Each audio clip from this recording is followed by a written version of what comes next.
Chapter 1. Tang Jing, you poor bastard, quickly hand over the money you stole. A few days ago I heard that your grandfather got sick. You must have stolen the money to treat your dead grandfather's illness. For a poor bastard like you to stay in our class is simply a disgrace. Do you still think you are the number one student in the city? Now you are the number one idiot from the bottom. The school should have expelled you long ago. Tang Jing's face turned red as he bit his lips, raised his neck and firmly said, I didn't steal the money. Sophistry, if it wasn't you then who stole it? You were the only one who stayed in the classroom during the exercises. Moreover, we are all rich people, so how could we care about a few $100s? You are the only one who is poor, if it wasn't you then who? Don't tell me the money can grow legs and run away? Xiao Fei, you are speaking nonsense. Tang Jing's eyes were red. It was true that he was poor and his grandfather was sick, but he never stole from a young age. His grandfather taught him from a young age that even poor people have their own integrity. Not stealing or robbing, living with a straight back is the foundation of being a person. Tang Jing was the child of a poor family and could be called a genius. From a young age, he displayed a unique learning ability. That year, he was the number one student in the city and was accepted by Pengqing International School. Furthermore, all tuition and fees were waived. Tang Jing lived up to everyone's expectations. For the past 2 years, he always maintained the number one student in the city and was Pengqing International School's living signboard. However, not long after the start of the third year of high school, he was attacked and injured in the head on his way home. From then on, he was left with a chronic illness. As long as he thought about a problem, he would have a headache and his memory was extremely poor. Originally he could easily remember the knowledge, but now he had completely forgotten it. This situation continued until now. Now that he was in the second semester of his third year, he still did not improve. Every time he took a mock exam, he was the last in his grade. He fell from heaven to hell, causing those who were close to him to stay away and those who were jealous of him to rejoice in his misfortune. However, Tang Jing did not give up. He tried again and again to study hard, but every time he had a headache that almost made him faint. During today's class exercise, $600 of class pay disappeared without a trace. At that time he didn't do any exercises because of his headache, so the class monitor, Xiao Fei, insisted that he stayed in the classroom and stole the class pay. Xiao Fei, Tang Jing has always been an honest person. How could he steal money? A voice that sounded like the cry of a skylark rang out. Fang Shishir walked over. Tang Jing cast a grateful glance at her. Fang Shishir smiled, like 100 flowers blooming, making everyone's breathing quicken. Not only did Fang Shishir come from a prestigious family, but her academic performance was also outstanding. She used to be second in the school, but ever since Tang Jing was injured, she became the first in the school. However, the most eye-catching thing about her was her beauty. She was one of the 2 school beauties of Pengqing International School and was the dream lover of many students. Xiao Fei liked Fang Shishir and had once publicly pursued her but was rejected. However, he did not give up and had always secretly coveted her. Seeing her defend Tang Jing, Xiao Fei's heart was filled with jealousy. Xiao Fei coldly said, Is he an honest person? How come I don't know? How many poor people are honest? Every day you see on the news how poor people steal chickens and touch dogs for money. Isn't there a lot of breaking the law? Yes, what Xiao Fei said is correct. The crowd echoed, filled with righteous indignation. This was a private school for nobles. In the entire school, other than Tang Jing who was a commoner, everyone else had a certain amount of wealth and had a natural sense of superiority. Tang Jing angrily glared, Xiao Fei, even poor people have dignity. If I say I didn't steal, then I didn't steal. Ah, you still dare to yell at me? Poor people are poor. You don't have any manners at all. What, you still dare to glare at me? Do you want to hit me? Hit me, hit me. Xiao Fei stretched his head over and proudly said. Everyone else looked at Tang Jing with ridicule. He had always been a good student and never caused trouble. In everyone's eyes he was a bit weak. Moreover, Xiao Fei was tall and strong. He was at least 1.8 meters while Tang Jing was only 1.7 meters. The difference was too great, so he wouldn't dare to make a move. Fang Shishir wrinkled her delicate nose and advised, Xiao Fei, we're all classmates. Don't be like this. I didn't do anything. Didn't Tang Jing want to hit me? I let him hit me. Xiao Fei proudly said. He was sure that Tang Jing wouldn't dare to make a move. This would make him seem mighty and extraordinary. Tang Jing, don't mind him. I believe that you didn't steal the money. Fang Shishir advised but was immediately stunned. She saw a large fist smash into Xiao Fei's face. Xiao Fei screamed as he covered his nose. Blood flowed out from between his fingers. Hiss, everyone sucked in a breath of cold air. They stared at Tang Zheng as if they were looking at a ghost. He actually dared to make a move. Beat him up for this, Daddy, fiercely beat him up. Xiao Fei roared as several of his lackeys rushed towards Tang Zheng. Tang Zheng hurriedly protected his head. The fists were like rain falling on a banana leaf. Not only did he not scream, he clenched his teeth and stared at Xiao Fei with bloodshot eyes. Kill him. This poor bastard. Not only will I kill him, I will also kill his undying grandfather. Xiao Fei angrily roared. Ever since he was young he had lived like a prince. When had he ever suffered like this? Not to mention it was in front of Fang Shishir. He had lost a lot of face. If he didn't get back at her, how would he survive? Tang Zheng's eyes widened. His grandfather was his only family. If anyone dared to go against his grandfather, he wouldn't allow it. He was like a leopard breaking through the encirclement and pouncing onto Xiao Fei. There was a large difference in height between the two, but Tang Zheng had been training for many years, so his physical fitness was much better than the pampered Xiao Fei. His strength was also much greater, so he used both his fists and legs. Not long after, Xiao Fei turned into a pig head. Everyone was stunned. Tang Zheng, how did he suddenly become so fierce? Fang Shishir's mouth was wide open. Looking at Xiao Fei's pig head, she faintly felt relieved. Xiao Fei often harassed her and annoyed her to no end. What are you doing? Stop. Suddenly, a thunderous roar rang out. Everyone's heart trembled. The old witch had appeared. The old witch was their class teacher Wu Zuehong. She was around 50 years old. Her waist was round and her legs were thick. She was exceptionally fierce and everyone was afraid of her. Tang Zheng, what are you doing? Wu Zuehong's anger rose. Tang Zheng stopped punching. Xiao Fei immediately crawled up. He stared at Tang Zheng in panic and said, You dare hit me? What is going on here? Wu Zuehong's angry eyes swept over and asked in a dignified manner. Teacher, Tang Zheng stole the class fee and even beat someone up. A few of the lackeys hurriedly added fuel to the fire. I didn't steal the money. Tang Zheng stubbornly retorted. Wu Zuehong immediately deeply wrinkled her eyebrows. She looked at Tang Zheng with displeasure. Previously she thought that she had picked up a treasure. After all, he was always the first in the city. As a class teacher she felt honored. But from the bottom of her heart she looked down on the poor Tang Zheng. After Tang Zheng fell from the altar and became the last in the class, her attitude towards Tang Zheng completely changed. She did not have any good feelings towards him. This was because not only did Tang Zheng not bring any benefits to her, but he also became a burden to her. She had always been requesting the school to transfer Tang Zheng to another class or to expel him. But the school had not made a final decision. Wu Zuehong suddenly had an idea.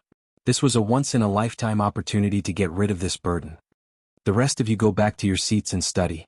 A few students come and help Xiao Fei to the infirmary. Tang Zheng, you come with me. Wu Zuehong coldly ordered. This time Tang Zheng is in trouble. I don't know how the old witch will deal with him. Someone said in Schadenfreude.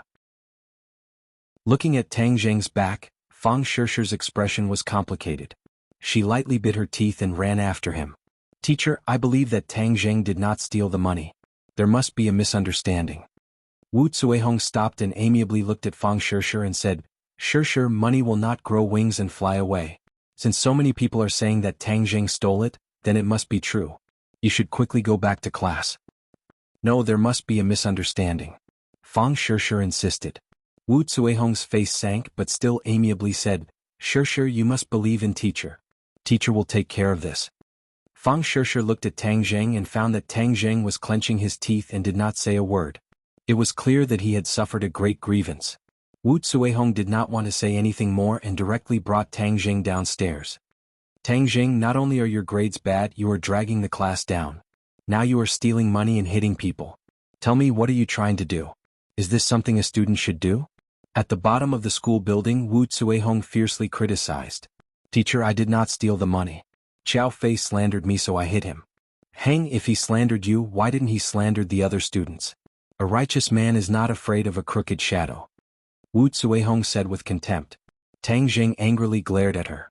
As a teacher, she actually did not investigate before jumping to conclusions. He used to respect her so much, but he was simply blind. You don't need to go to class today. Go and clean the basement of the laboratory. Wu Zuehong looked at him with disgust and waved her hand. Ghost building? Tang Zheng was shocked. Wu Zuehong's eyebrows jumped and said, Nonsense, what ghost building? If you dare to speak nonsense again, I will make you call your parents.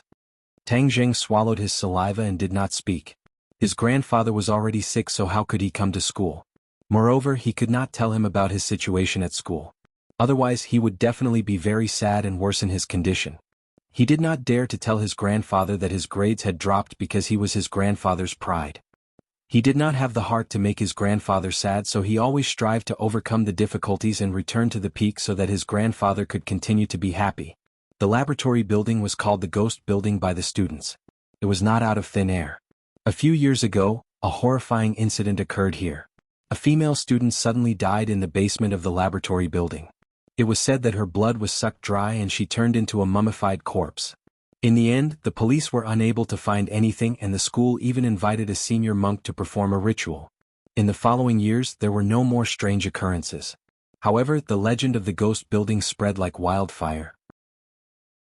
Unless it was for a laboratory class, no one was willing to come here. Wu Zuehong wanted him to clean the basement. It was clear that she did not have good intentions and wanted to scare him or make him end up like that female student. Hang, I'm not scared. Tang Jing's courage was not small.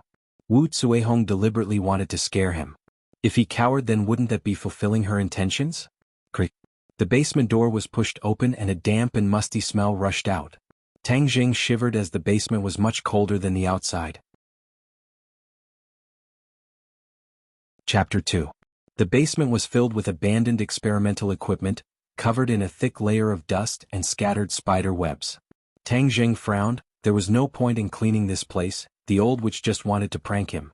In order to prevent more rumors, he picked up the broom and started sweeping. An hour later, his body was slightly sweaty, and the basement looked brand new. The ghost tower is only SOSO, looks like it's only there to scare cowards. Tang Jing curled his lips. There was no longer any fear in his heart. Kit, you're finally here. A soft voice suddenly sounded, giving him a fright. Who's there? All the hair on his body stood up. He looked around, but there was no one. I must be too nervous, I'm hallucinating. Kit, I've been waiting for you for a long time. The voice sounded again. Tang Jing's face instantly turned green. This was definitely not a hallucination. This voice was real. Who are you? Don't hide or else I'll show you. Tang Jing's voice trembled. People could scare people to death. Although he was brave, he still knew fear. Tian Chanzi, you want to turn the tables? You're dreaming. On the other hand, a gloomy voice sounded from outside. Just hearing this voice was enough to make one's hair stand on end. In Demon, what are you doing? Ha, of course I'm going to kill him, so that you'll never be able to turn the tables. Don't even think about it. Hee, a few years ago I absorbed the mysterious energy, and these few years I've completely refined it. You're no longer my opponent. Do you think you can stop me? Kid, run. The voice from before roared. Tang Jing was already sure that this wasn't some prank. Could there really be a ghost? He wanted to run, but he found that he couldn't move. It was as if someone had cast a body-freezing spell on him. Why can't I move? Tang Jing was terrified, his eyes wide open. Ah, of course you can't move. You've been immobilized by me. It would be strange if you could move.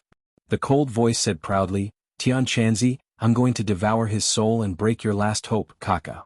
In Demon, you're too despicable. Haha, I'm a demon. Being despicable is in my nature. Tang Jing screamed. His brain felt as if it had been pierced by a needle. The headache was 10,000 times worse than usual. He instantly lost consciousness and fainted. Two divine senses drilled into Tang Jing's brain and quickly rushed into the depths of his brain. One was black and the other was green. The black divine sense was faster and quickly reached the central nervous system of Tang Jing's brain. Tian Chanzi, you failed. You'll soon disappear from this world, hee. The Yin demon laughed sinisterly. Whoosh. The black divine sense drilled into Tang Jing's nervous system. The heavens want me, Tian Chanzi. Tian Chanzi sorrowfully cried out. After so many years, he finally met a profound young body. He thought he could use him to recover his strength and fight the Yin demon to the death. He didn't expect that the Yin demon would be nourished by the profound Yin body a few years ago and surpass him in strength. This time, the Yin demon was one step ahead of him. As long as Tang Jing dies, Tian Chanzi will no longer have a chance to make a comeback. How could this be? This brat doesn't have the profound yang body. He actually has the 9 yang saint body. The sudden turn of events caused the Yin demon to turn pale with fright as he roared. He wanted to retreat from Tang Jing's central nervous system but found that a vast amount of pure yang energy had wrapped around him. Nine Yang Saint Body? Tian Chanzi couldn't help but cry out. The Nine Yang Saint Body only exists in legends. He didn't expect to encounter it. The Nine Yang Saint Body and the Profound Yang Body are both extremely pure Yang bodies. However, the Nine Yang Saint Body is even purer and contains a powerful amount of pure Yang energy. Haha, Yin demon, you reap what you sow. You're dead for sure. Tian Chanzi excitedly said. The Yin demon's cultivation technique is mainly Yin energy. Pure Yang energy is his nemesis. However, he thought he could deal with the Profound Yang body, so he drilled into Tang Zheng's body to kill him. He wanted to prevent Tian Chanzi from absorbing the pure Yang energy. Tian Chanzi's cultivation technique is of the Yang energy.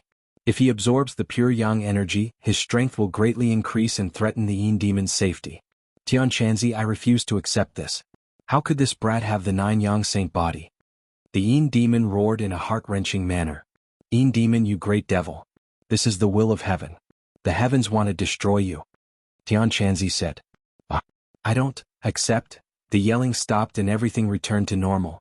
The Yin demon's divine sense was completely refined by the pure Yang energy. Tian Chanzi's divine sense no longer dared to advance. Just as he was about to withdraw from Tang Zheng's brain, he found a powerful suction force firmly imprisoning him. What's going on? Could it be that he still wants to deal with me? Tian Chanzi recklessly charged forward but found that he had no way to break free. How could the Nine Yang Saint Body have such great power? It's easy to enter but difficult to leave. My divine sense actually became a bit stronger. Suddenly, Tian Chanzi found something strange. It seems that the pure Yang energy did not harm him. Instead, it strengthened his divine sense. Tang Zheng opened his eyes in a daze. The piercing pain had already disappeared. The scene before he lost consciousness was still fresh in his mind. Ghost, there's a ghost. His whole body was ice cold. That strange feeling made even an atheist like him afraid. Little brat, I'm not a ghost. You don't need to be afraid. Tian Chanzi's voice rang out. Who are you? Where are you? Tang Zheng stuttered as he looked around but did not find a single person. I'm in your brain. Brain. See. Tang Zheng swallowed his saliva. Don't worry, I won't harm you. Tian Chanzi gently said. In his heart, he thought that if you don't deal with me then everything will be fine. How could I harm you?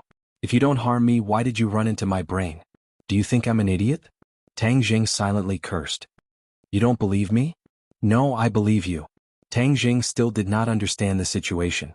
He decided to first calm the other party down. Wasn't there a Yin demon before? How come there's only one Tian Chanzi now? The Yin demon has already died by your hands. Tian Chanzi's words saw through his thoughts. Died by my hands? Tang Zheng was dumbstruck. That's not right. How did he know what I was thinking? I'm in your brain. Whatever you're thinking, I know. In the future, you don't need to speak when you communicate with me. We can directly communicate using our divine sense. Tian Chanzi explained. Then hurry up and get out of my brain. Tang Zheng did not like the feeling of being naked in front of others. I can't get out. Tian Chanzi bitterly smiled and said, my divine sense is currently weak. It's been imprisoned by your Nine Yang Saint Body. Unless I recover my strength, or if you're strong enough to control the Nine Yang Saint Body's pure Yang energy and let me out, I can only stay in your brain. To be honest, he did not want to come out for the time being. His divine sense was weak and could very well disappear. Tang Zheng's pure Yang energy could nourish his divine sense. Tang Zheng's face turned bitter. What the hell is this? I'm a cultivator from 1,000 years ago. I have the ability to move mountains and fill seas. Don't worry, I'll temporarily reside in your brain. I won't treat you unfairly. I'll teach you cultivation techniques and let you have the ability to transcend heaven and earth. Cultivation techniques? Tang Zheng's heart moved. He originally thought that it was just a legend. He never thought that it really existed. Since the other party could not come out for the time being, he could only accept it. His heart could not help but be moved by the cultivation techniques. Of course, I'll let you become a strong person. A true strong person. Tian Chanzi solemnly vowed. Tang Zheng had the Nine Yang Saint Body. If he accepted him as a disciple, his future would be limitless. He would then have the opportunity to return to the sect. Originally, he was an abandoned disciple who was expelled from the sect. His life's greatest wish was to return to the sect. If he had a disciple with the Nine Yang Saint Body, that would be his greatest asset to return to the sect. First, help me get something. Then I'll teach you a cultivation technique. Tang Zheng followed the instructions and broke a piece of the floor in the corner, revealing an ancient sheepskin scroll embedded in the stone. On top of it was written the words, Ancient Clear Heaven Scroll. What is this? Good stuff. You keep it first. I'll tell you later. First, I'll help you refine the blood clots in your brain. Then I'll teach you a cultivation technique. Tian Chanzi had just probed him and found that many of the meridians in his brain were blocked by blood clots. They had to be opened before he could cultivate. Blood clots? Yes. Has your brain been injured before? Tang Jing immediately thought of the injury from half a year ago. Could it be that his headache was caused by the blood clots? Don't worry, this is just a small problem. I'll heal you, but I'll consume a lot of energy. So I'll have to sleep for a while. You don't have to be too worried. I'll wake up soon. Thank you. Tang Jing felt a burst of emotion. After his injury was healed, he could return to his peak state. He wanted to teach those who looked down on him a good lesson. A warm feeling enveloped his brain, and he felt a tranquility that he had never felt before. A moment later, this feeling disappeared. He felt his brain was incomparably clear. There was no feeling of chaos. Is it really all good? He carefully recalled the knowledge he had learned before. The knowledge was like a tide. He no longer had a headache. It's all good, it's really all good. He excitedly danced, Tian Chanzi, I'm really all good. But no one answered him. He then remembered that Tian Chanzi had consumed a lot of energy and had gone into hibernation. Ancient Clear Heaven Scroll. What is this thing that he values so much? Tang Zheng's gaze fell on the sheepskin scroll. The 4 words seemed to have a magical power that attracted him. Chapter 3. The Ancient Clear Heaven Scroll was cryptic and profound, and it took Tang Zheng half an hour before he was able to read through the 1,000 words. He was about to put the ancient scroll to the side when he suddenly felt a small stream of air slowly flowing through his meridians. It was warm and comfortable, making him feel an unprecedented subtle state. How did I wake up so quickly? Tian Chanzi's voice sounded again, very surprised. You're awake. Tang Jing thought he would be sleeping for a long time. He did not expect him to wake up so quickly. See, how can there be true energy in your body? What did you just do? Tian Chanzi looked as if he had seen a ghost, inexplicably screaming in horror. True energy? That stream of air was true energy? Tang Jing was shocked. I didn't do anything, I just read the Ancient Clear Heaven Scroll once. You cultivated the Ancient Clear Heaven Scroll? How can this be? I and the Yin Demon have studied the Ancient Clear Heaven Scroll for thousands of years without any results. This ancient scroll is simply a blank slate. How can you suddenly cultivate it? Tian Chanzi simply wanted to vomit blood. I only read it once. Tang Jing explained. How did you read it? Tang Jing rolled his eyes. How else could he read it? Of course he read it word by word. Read it for me? Tian Chanzi impatiently said. Tang Jing had no choice but to read it word by word. Stop. Suddenly Tian Chanzi loudly shouted, how can you read it like that? Isn't it supposed to be read like that? Tang Jing was baffled. He had lived for so many years. Could it be that he did not even know how to read by the book? Shouldn't it be read vertically from right to left? How can you read it from left to right? Shouldn't reading be from left to right? This was common knowledge of modern people. Tian Chanzi was silent for a while before he sighed and said, so that's how it is. So that's how it is. No wonder the Yin Demon and I didn't find anything after so many years of research. It turns out that we were on the wrong path. The ancient people read vertically from right to left. Tian Chanzi and the Yin Demon had never thought of any other method of reading, so they were unable to discover the secret of the Ancient Clear Heaven Scroll. Heaven's will? Could it be that all of this is Heaven's will? The Ancient Clear Heaven Scroll belongs to this kid. Tian Chanzi sighed with emotion. 1,000 years ago, Tian Chanzi and the Yin Demon coincidentally found this mysterious ancient scroll. The two of them fought for a long time wanting to take it for themselves. In the end, both of them were injured and their bodies were destroyed. Their divine sense was actually absorbed by the Ancient Clear Heaven Scroll. The two of them fought openly and secretly in the ancient well, but they were unable to defeat each other. Moreover, the two of them also silently studied the secrets of the Ancient Clear Heaven Scroll, but to no avail. They were completely clueless about the Ancient Clear Heaven Scroll. It was not at all like the powerful cultivation method in the legends. After 1,000 years, the sea turned into mulberry fields and the earth's crust moved. The Ancient Clear Heaven Scroll was buried underground, finally fusing with a rock. This rock was later used to build this laboratory building. The two of them were trapped in the Ancient Clear Heaven well, and their divine senses' range of activity was limited to the basement. They hoped to find a suitable living person to possess and be reborn. However, they had harsh requirements for the host. If the host's body was too weak, they would not be able to withstand their divine sense and would eventually die.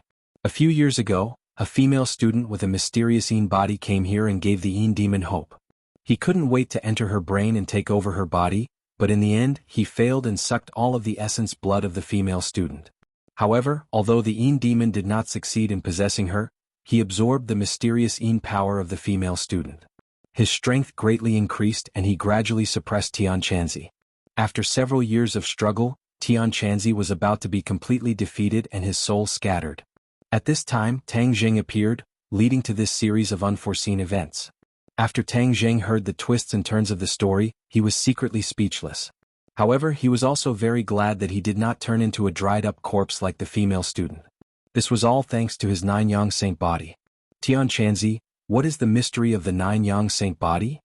I also do not know the specifics, but legend has it that the 9-yang saint body is one of the rarest physiques in the world. Its mysteries are endless. In ancient times, there was a saint with the 9-yang saint body, and his strength reached the heavens. So powerful. Tang Jing was surging with emotions. Does this mean that in the future he will also have a divine ability that can reach the heavens? But you also need to have the opportunity. Not everyone is so powerful. Tian Chanzi poured cold water on him. Tang Jing discontentedly snorted and said, "You are just jealous of me." Tian Chanzi was speechless. He was indeed jealous. Tang Jing was muddle-headed and successfully cultivated the ancient clear heaven scroll. If this was not enough to make people jealous, then what would make people jealous? Little brat, don't be happy too early. The 9-yang saint body is a rare physique, but when things reach an extreme it will move in the opposite direction. The 9-yang saint body also has a fatal flaw. The 9-yang saint body has the purest yang energy, but a person's body cannot withstand such a strong purest yang energy. All things in the world pay attention to the balance of yin and yang. Only then can they grow and multiply endlessly. The stronger the purest yang energy, the more it needs the balance of purest yin energy. Do you understand? Tian Chanzi warned. Tang Jing's enthusiasm was suddenly dampened. He said, "Then what will happen if there is no balance of purest yin energy? Yang energy will surge to the heavens and your body will explode. Moreover, as your strength increases, the purest yang energy will become stronger and you will be closer to the day of your death. Little brat, your luck is actually good. If you did not meet me, you definitely would not have lived past the age of 20. Because without the balance of purest yin energy, you will definitely die before the age of 20. Tang Jing felt as if he had suddenly fallen from heaven to hell. Fortunately, his mental fortitude was strong enough. He quickly asked, 20 years old? I am 18 this year. In other words, I only have 2 years left to live? That's right, didn't you say that with purest yin energy there would be no problem with the balance of yin and yang? Where is the purest yin energy? Tian Chanzi gave a strange laugh. Hey, all things in the world have a natural counter to each other. Since there is purest yang energy, there will naturally be purest yin energy. The purest yin energy is mostly found in cold places where people rarely go.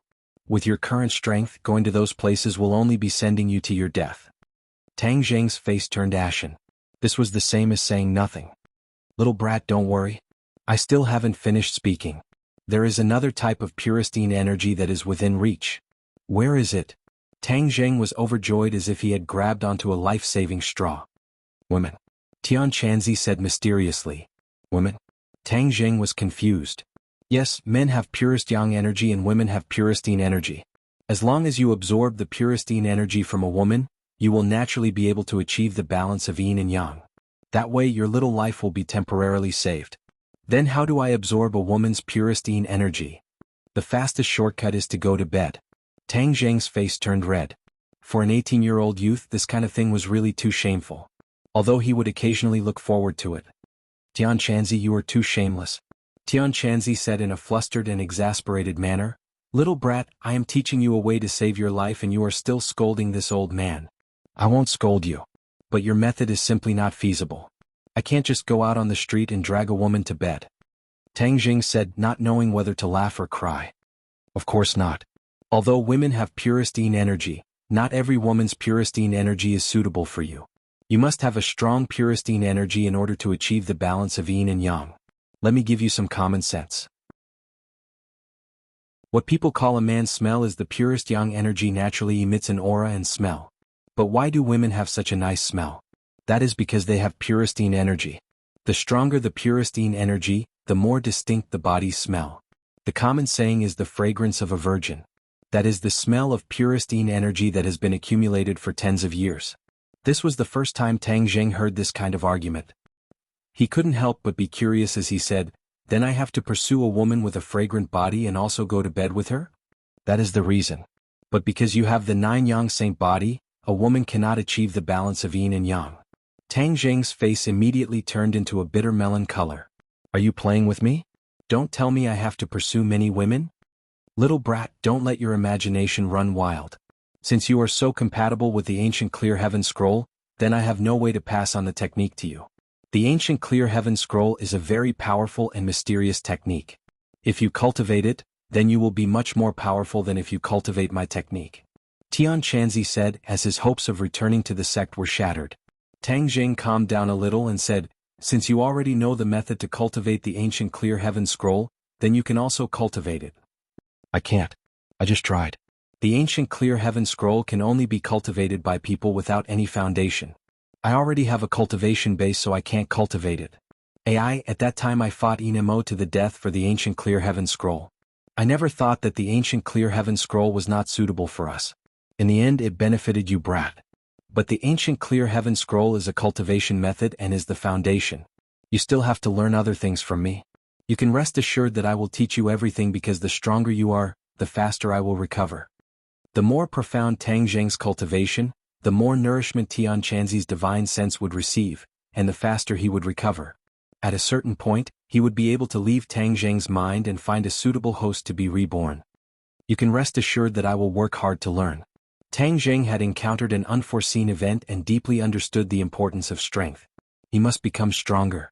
Although becoming stronger meant that his pure yang energy would be stronger and the danger of self-destruction would be greater, this still could not suppress his determination to become stronger. Now I will first explain to you the relevant knowledge of cultivation. Cultivation is to seize the good fortune of heaven and earth and absorb the spiritual energy of heaven and earth into one's body. Then with a cultivation method, it will be transformed into one's own true qi. The stronger the true qi, the stronger one's strength will be. The so-called 8 extraordinary meridians. The human body has 8 main meridians, and each meridian will store true qi.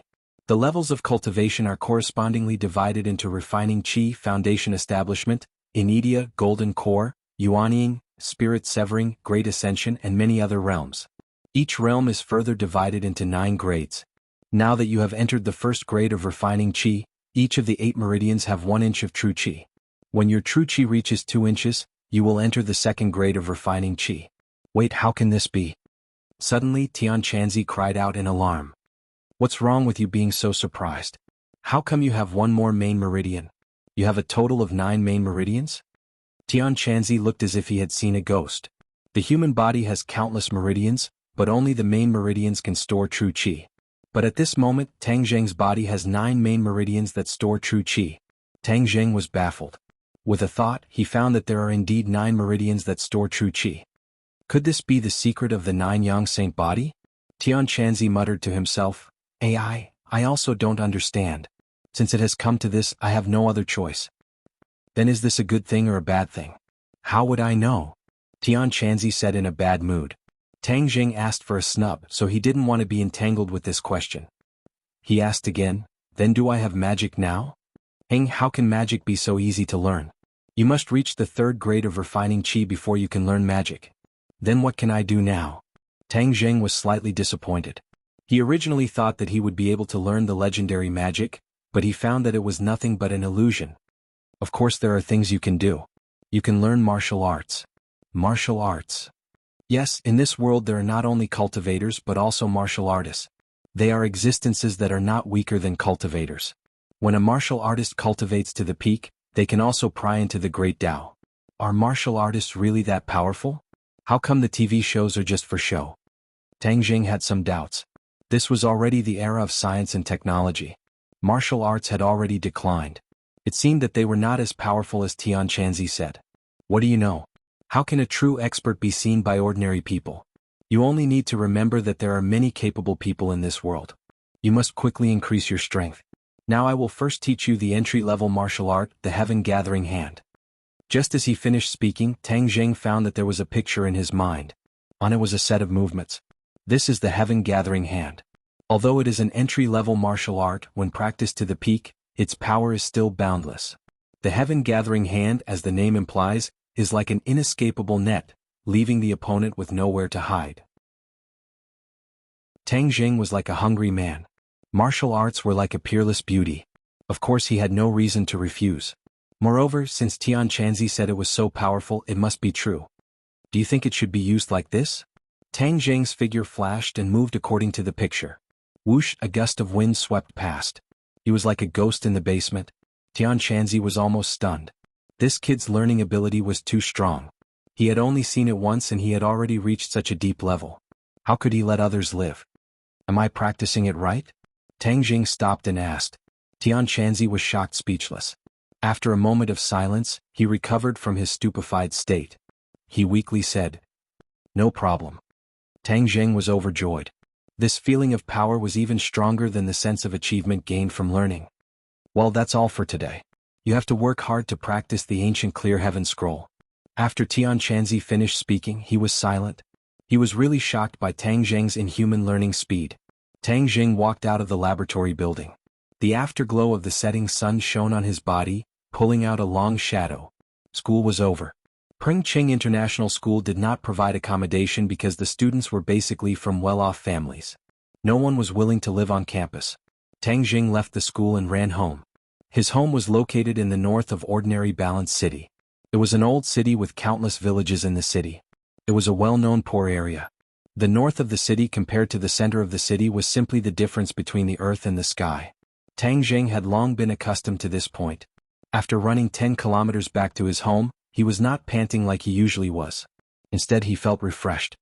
This is the mystery of entering the qi refining stage.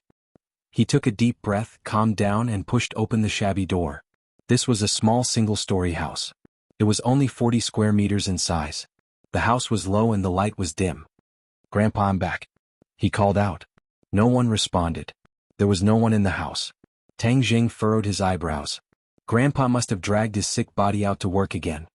His heart was pierced as he turned around and ran out. The garbage dump was filled with a foul smell. For ordinary people, they would definitely stay away. But for those who made a living in the garbage dump, it was a treasure mountain. It was like a gift from the heavens. Tang Jing had long been accustomed to the environment of the garbage dump because he was raised by his grandpa by picking up garbage. Chapter 4. I have always been picking up trash here. When did this place become your territory? An old voice indignantly retorted. F***ck, you still dare to talk nonsense, are you looking for a beating? A muffled ping sound rang out as someone fell to the ground. Tang Jing's heart tightened as his anger surged.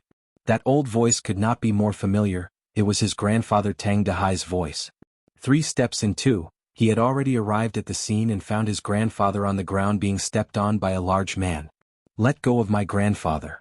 Tang Jing angrily roared. "Where did this stinking brat come from? Quickly scram!" The large man cast a sidelong glance at Tang Jing, not putting him in his eyes. "Little Jing, why are you here? Quickly leave." The old man gasped for breath as he weakly shouted. "Grandfather, let me help you." Tang Jing's feet tapped as he quickly arrived in front of the large man. The large man was slightly stunned as he did not expect Tang Jing's speed to be so fast. But seeing that a mere student dared to challenge his dignity, he was unable to restrain his anger as he roared, "Little brat, if you are looking for a beating, then this old man will fulfill your wish." Oh! A fist punched out, but the fist struck empty air.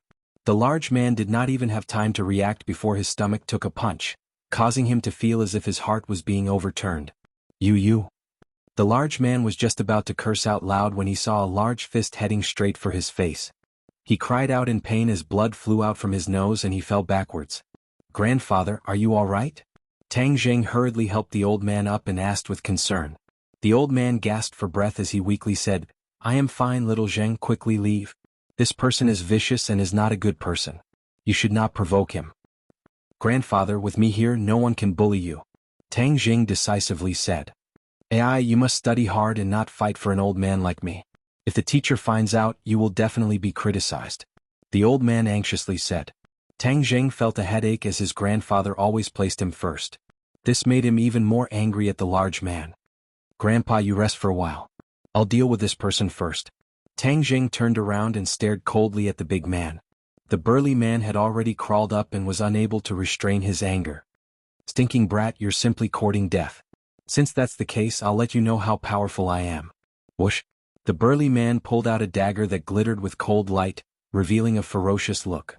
The old man jumped in fright and hurriedly shouted, Little Zheng, quickly leave, I will stop him. Grandpa, he can't hurt me. Tang Zheng comforted, then stared fiercely at the big man. Why do you want to hurt my grandfather? F***CK, this is Brother Who's territory, you have to ask for Brother Who's permission before you can make a living here. You dare to challenge Brother Who's dignity, not killing you is already merciful. The big man aggressively roared. Brother Who? Tang Zheng was a good student and had never heard of Brother Who's name. The big man's name was Dong Zi and was one of Brother Who's henchmen. He was sent here to watch over the territory and the scavengers had to hand over the good things they picked up to him. Brother Who was a big hoodlum in the northern part of the city. His real name was Lin Hu and he had gathered a group of henchmen. In the ordinary balanced city Jianghu, he was one of the most famous people. Originally he looked down on the garbage dump, but a few days ago someone dug out an antique from the garbage dump and sold it for over $1 million. Lin Hu began to pay attention to this territory and sent one of his henchmen to watch over the place. The scavengers had to hand over the items they picked up to be appraised and the valuable items would be taken away. Tang Zheng's grandfather had been sick all this time so he did not know about this new rule. Today he dragged his sick body to pick up trash which led to this series of conflicts. What, are you scared? Let me tell you it's too late. Dong Zi proudly said. He thought that Brother Who's name had scared Tang Zheng. I don't care what Brother Who or Brother Nyo you are. If you dare to hurt my grandfather, I will not let you have a good time. Tang Zheng was already a cultivator so how could he be afraid of a few hoodlums? Dong Zi was surprised. This brat had eaten a leopard's guts. Even Brother Who's name was not able to scare him. Brat, you dare to say that? You're dead. Go to hell. Dong Zi rushed over and stabbed his dagger straight at Tang Zheng's chest. Tang Zheng moved sideways and grabbed the opponent's wrist. Kacha, the bone broke and the big man screamed. Large beads of sweat came out. Bang. Tang Zheng kicked Dong Zi's knees. Dong Zi's knees went soft and he directly knelt on the ground. If you dare to come here again, I will also break your legs. Tang Zheng said in a stern voice. Get lost. Dong Zi was angry but did not dare to say anything. His heart was filled with pain and he said, Brat, do you know the consequences of offending Brother Who? F***CK, you still dare to be noisy. Tang Zheng coldly snorted. Kacha, Dong Zi's other arm was twisted like a fried dough twist. I had hurt so much. Let me go. I will not dare to do it again. Dong Zi did not expect Tang Zheng to be so decisive and he begged for mercy. The old man looked at Tang Zheng as if he was looking at a stranger. He panicked and said, Little Zheng, quickly let him go. He is going to die. Tang Zheng loosened his grip and Dong Zi ran away like a stray dog, not daring to say a single word of arrogance. Oh no, this time we are in big trouble. This kind of person should be avoided. How can we provoke him? The old man said with a bitter face and sighed. Grandfather, if they dare to come, I will beat them. Tang Zheng comforted. Little Zheng, they have a lot of people. They are not good people. How can you be their opponent? Moreover, you are a student. How can you fight? Grandfather, I know martial arts. They are not my opponent. Nonsense, what kind of martial arts do you know? The old man said with a straight face. The most important thing for a person is to know their own limits. Do not be arrogant. Tang Zheng was helpless. In his grandfather's heart, he was always a good student. Fighting was something he absolutely could not do. I forget it. The next time they come, you hide. This old man will let them beat you up. When they calm down, everything will be fine. The old man said to himself. Tang Zheng's nose turned sour. He clenched his fists and secretly swore that if they really dared to come, he would break their dog legs. When the grandfather and grandson returned home, Tang Zheng began to cook. These past few years, the grandfather and grandson depended on each other for survival. He had trained his cooking skills. With a few simple ingredients, he could make a unique and delicious meal. Little Tang Zheng, your body is still growing. You must eat more meat. The old man said as he placed the shredded meat into Tang Zheng's bowl. I am eating. Grandfather, you also need to eat. You have lost weight these past few days. Hee, I am already satisfied that my old bones have been able to live until now.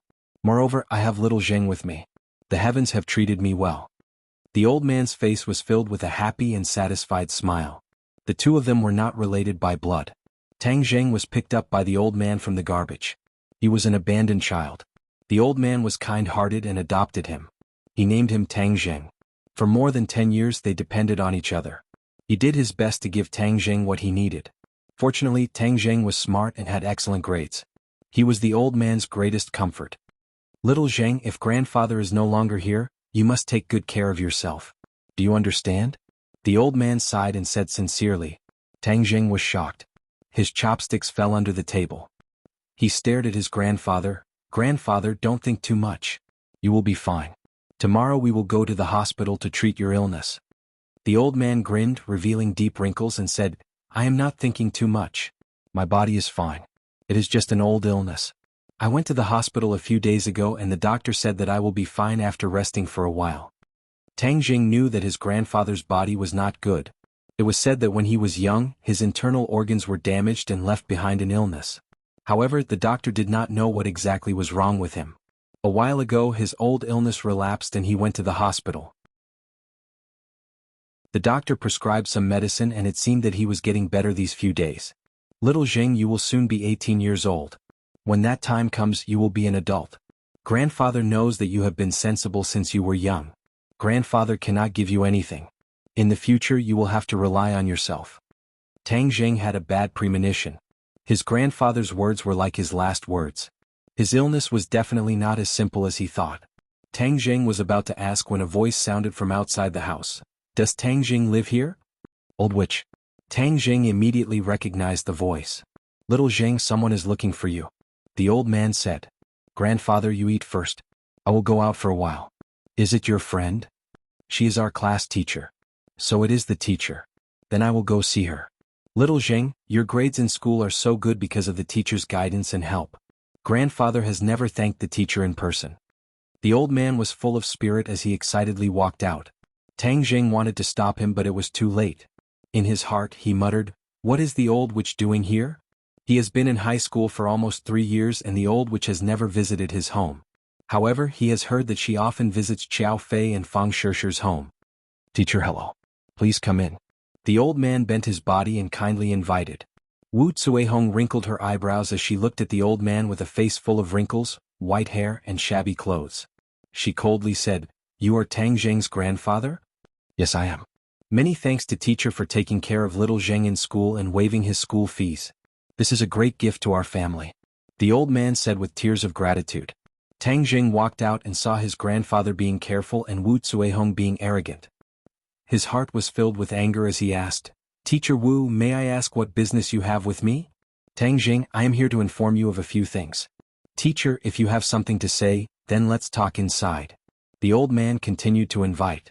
Wu Cuihong glanced at the low building and curled her lips. She could not hide her disdain as she said, I will stand here and say this. Tang Jing, tomorrow you do not need to go to class 1. From now on you will go to class 7. What? Tang Jing was gobsmacked. Class 1 was the best class in the school, while class 7 was the trash class at the bottom, known as the hell class. Inside the class were hedonistic sons of rich parents who only knew how to eat, drink and play. The difference between the two classes was like heaven and earth. Chapter 5. Wu Cuihong coldly snorted and said, Tang Jing did not study hard and in the past half year his grades have seriously declined. In several exams he was last place in the entire grade. What, last place in the entire grade? The old man was shocked as his eyes widened in disbelief. Tang Jing felt a pain in his heart as the matter that he had been hiding was finally exposed. Why was the old witch so ruthless? This was tantamount to stabbing a knife into his grandfather's heart. Wu Cuihong did not care about the feelings of the grandfather and grandson pair as she continued to speak. Not only is his grades poor, his character is also problematic. Today he actually stole the class fee. For this kind of person not to be expelled is already considered benevolent by the school. Stole the class fee? The old man blankly stared at Wu Cuihong as if he was listening to a heavenly book. Yes. Wu Cuihong's answer was resolute as if she had seen it with her own eyes. Tang Jing's lungs were about to explode as this was slander. Where was the image of a teacher? I did not steal it. Tang Jing loudly refuted. Wu Cuihong playfully glanced at him and said, "Of course you won't admit it, but if it wasn't you, then who else could it be? Heng, you don't need to quibble. Seeing how poor your family is, Xiao Fei has already promised to pay for the class fee to recover the loss of the class. Look at the gap between you and Xiao Fei. But in the future our class will have one less Jue. A burden like you will be a great blessing." Shut up. Shut up. Suddenly 2 loud shouts sounded out at the same time. The grandfather and grandson pair's faces flushed red, especially the old man who was so angry that his whole body trembled. His eyes bulged as he said, "You are slandering us. My family's little Zheng would not steal money. We are poor, but even the poor have integrity." Wu Cuihong was shocked by this scene as she disdainfully said, "Quibble." Tang Jing's knuckles cracked as he fiercely stared at Wu Cuihong and said, "I said I did not steal it, so I did not steal it. Leave, our family does not welcome you." The old man took a step forward as he suddenly roared. Wu Cuihong unconsciously retreated as she almost fell to the ground. She was battered and exhausted as she angrily said, "You really are a rude barbarian. Heng, do you think I still want to stay here? Even if 8 sedan chairs were to invite me, I would not come back. Old witch, remember what you did today. One day I will make you regret it." Tang Jing gnashed his teeth and said, "Haha, do you have the ability to make me regret?" Wu Cuihong sneered. However, when she saw the unfriendly expressions on the faces of the grandfather and grandson, she quickly left. The old man's aura changed. Like a deflated balloon, he became dispirited and looked at Tang Jing silently. Tang Jing panicked for no reason and hurriedly explained, "Grandpa, I really didn't steal the class fee." "I know. How could I not know what kind of person my grandson is?" The old man squeezed out a smile and said faintly. Tang Jing breathed a sigh of relief and felt warm. Even if no one in the world believed in him, his grandfather would stand firmly by his side. "But why did you lie to me?" Suddenly the old man's face darkened. "Why did your grades drop so badly?" "Grandpa, I didn't want you to worry. My memory wasn't good before, but now it's better. Just you wait, I will definitely get first place in the city in the college entrance exam," Tang Jing said with certainty and confidence. The old man stared at him for a while before nodding his head. "I believe you." He did not ask for specific details because he knew that his grandson would never lie. "Little Jing, even though you are no longer in class 1, gold will shine no matter where it is. Don't be discouraged." The old man patted his shoulder and comforted him. Tang Jing nodded his head. He already had a plan. There were still 3 months before the college entrance exam and he did not want to immediately regain his former glory. Otherwise, if he regained first place in the monthly exam, he would definitely be transferred back to class 1. He did not want to face the old witch every day. Actually, class 7 is not a bad choice. I will quietly lie low and wait until the college entrance exam to make a beautiful comeback. I will ruthlessly slap the old witch in the face. The moon was bright and the stars were sparse. Everything was quiet. Tang Jing sat cross-legged on the wooden bed. Circulating the ancient clear heaven scroll, the warm true qi flowed through his meridians. Fuji let out a long breath. His whole body was incomparably relaxed and full of energy. The true qi in his 9 main meridians had increased by 2 points. Once it increased by 10 points, it would be 2 inches of true qi.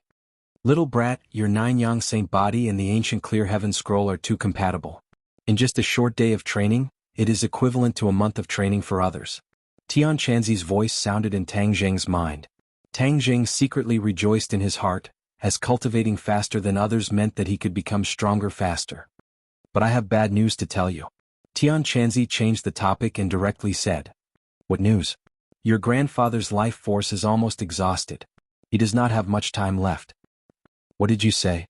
Tang Jing turned pale with fright. It was as if he was struck by lightning. The ominous premonition in his heart was confirmed, causing his mind to go blank. Birth, old age, illness, and death are the laws of nature. You do not need to be sad. Bullshit. He is my grandfather, not your grandfather. Of course you would not be sad. Tang Jing roared in exasperation. Tian Chanzi was silent. He had cultivated for hundreds and thousands of years and had long since seen through life and death. He did not have the same strong feelings as Tang Jing. Grandfather cannot die. Aren't you a cultivator? You must have a way to save him, right? Tang Jing asked impatiently. I am just a strand of divine sense. I have no way to save him. Tang Jing's head darkened. If even Tian Chanzi had no way, then wouldn't that mean that his grandfather was beyond saving? Tian Chanzi saw his depressed appearance and changed the topic. He hesitated and said, "Maybe there is a chance, but it is almost impossible unless a miracle occurs." Tang Zheng was overjoyed. "Please do not speak with such big breaths. It will scare people to death. What can I do? I'm not afraid of difficulties. No matter how bitter it is, as long as I can save grandfather, I am willing to bear it. There is a kind of pill called the life-continuing pill. It can extend his life by 10 years. Tian Chanzi said mysteriously. "Life-continuing pill? Where can I find this kind of pill?" "I don't have it, but you can refine it. As long as you reach the 3rd grade refining qi and find the heaven-fragrant flower, I can teach you how to refine the life-continuing pill. Then I will cultivate to the 3rd grade refining qi as soon as possible. Where can I find the heaven-fragrant flower? How long can my grandfather last?" "Your grandfather's body can last for a month. So you must reach the 3rd grade refining qi within this month. As for the heaven-fragrant flower, it usually grows on cliffs. You will have to find it yourself." Cliffs? Tang Jing thought. In the outskirts of the Ordinary Balance City, there is a tall mountain called the Ordinary Balance Mountain. It is more than 2,000 meters above sea level. The Ordinary Balance City got its name from this mountain. I can only go to the Ordinary Balance Mountain and try my luck. I must find the heaven-fragrant flower. The heaven-fragrant flower is rare even in ancient times, let alone now. In addition, you must reach the 3rd grade refining qi within this month. Ordinary cultivators need 2 years to go from the 1st grade refining qi to the 3rd grade refining qi. You only have 1 month's time. Didn't you say that 1 day of cultivation for me is equivalent to 1 month of cultivation for others? Then wouldn't 20 days be equivalent to 2 years of cultivation for others? I can definitely reach the 3rd grade refining qi." Tang Jing said confidently. Tian Chanzi immediately poured a bucket of cold water on him. "Little brat, your thinking is too easy. If cultivation was so easy, then wouldn't everyone under the heavens be experts? Right now, because you have just started cultivating, your speed will be very fast. After a few days, you will slow down and return to the speed of an ordinary person. Moreover, I have observed that in this era the spiritual energy of heaven and earth is very thin. Compared to 1,000 years ago, the cultivation environment is much worse. If you want to reach the 3rd grade refining qi within a month, it will not be as easy as you say." Tang Jing felt a chill in his heart. He really was too optimistic, but even if there were difficulties for his grandfather's life, he must overcome them. He clenched his teeth and firmly said, "For grandfather, I must succeed." Tang Jing gathered his strength and continued to cultivate. Over and over again he revolved the ancient clear heaven scrolls cultivation technique. His qi grew little by little. The sky gradually turned white. Tang Jing finished his cultivation and made breakfast. He woke up his grandfather and told him not to go out and do anything. Only then did he go to school. Although his top priority was to cultivate, he still had to go to class. Otherwise, if his grandfather found out, he would be even more sad. At the gate of Tianping International School, there was an endless stream of luxury cars. It was like a car show. Many students came down from the luxury cars and arrogantly walked into the school gate. "Tang Jing, wait for me." A pleasant voice called out to Tang Jing. He stopped and turned around to see Fang Shishir coming down from a luxury car. She was carrying a backpack and quickly walking towards him. Yesterday, almost all the students in the class believed that he stole the money. Only Fang Shishir believed him. He could not help but feel grateful. "Tang Jing, let's go together," Fang Shishir said with a smile. Her breath was like an orchid, and her delicate skin glistened under the sunlight. Tang Jing nodded and the two of them walked towards the school gate. "Tang Jing, I heard that you were transferred to Class 7. Fang Shishir sadly said. Tang Jing's mouth curved into a trace of a bitter smile and said, "Good news does not leave the house. Bad news travels 1,000 miles. I'm sorry. This has nothing to do with you. Why are you saying sorry?" "No, the school originally decided to expel you. I originally begged my dad to let you stay in Class 1. But later the other board members objected. So I can only let you go to Class 7 for the time being," Fang Shishir said apologetically. Tang Jing flew into a rage. The school actually wanted to expel him. This must be the old witch stirring up trouble. Luckily he had Fang Shishir's help. Otherwise he really would have been expelled from the school. Fang Shishir's father Fang Chongguo was one of the board members of Tianping International School. If he did not intervene, Tang Jing really would not be able to stay in the school. After the anger, His heart surged with an indescribable feeling of gratitude. He looked at Fang Shishir with a burning gaze and sincerely said, "Fang Shishir, thank you." Fang Shishir's face flushed red from his burning gaze. It was even more attractive than the rising sun. She lightly smiled and said, "We are classmates. You don't have to be so polite. I believe that your grades will definitely recover." Tang Jing was originally about to lose confidence in himself. He did not expect that Fang Shishir would still believe in him. This was the second person besides his grandfather to believe in him. This gave him a strange feeling. "Little brat, let me tell you a piece of good news. I found a girl with strong enough purine energy." Suddenly Tian Chanzi's voice sounded. Tang Jing was shocked. "Where is she?" "I hate you brat's luck is really good. Far away on the horizon, right in front of your eyes. The girl beside you has a purine body. Her purine energy is abnormally rich." Tian Chanzi strangely laughed. A woman's body is divided into different body types based on the amount of purine energy. Aside from the normal body types, there are the purine body, the mysteriousine body, the eviline body and the ninine saint body. Fang Shishir. Tang Jing subconsciously looked at her. He found that the corner of her mouth hooked up in a faint smile. It was like a lotus flower that stood alone in the world. It made people's heart beat faster. If I can really make her my girlfriend, it would be a great blessing in life. Tang Jing knew that many people in the school were eager to make Fang Shishir their girlfriend, but she rejected them all. Her family is so good. Will I be able to pursue her? Brat, you're belittling yourself too much. You're a cultivator now.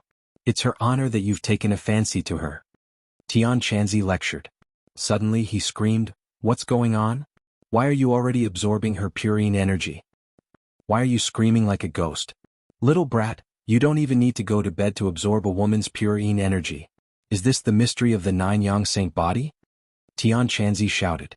Tang Jing was overjoyed. "Are you saying that as long as I stay by her side, I can absorb her purine energy?" This was unimaginable, but Tian Chanzi had to admit that it was a fact. "No, this is definitely not the effect of the nine yang saint body. Otherwise, there wouldn't have been people with the nine yang saint body exploding.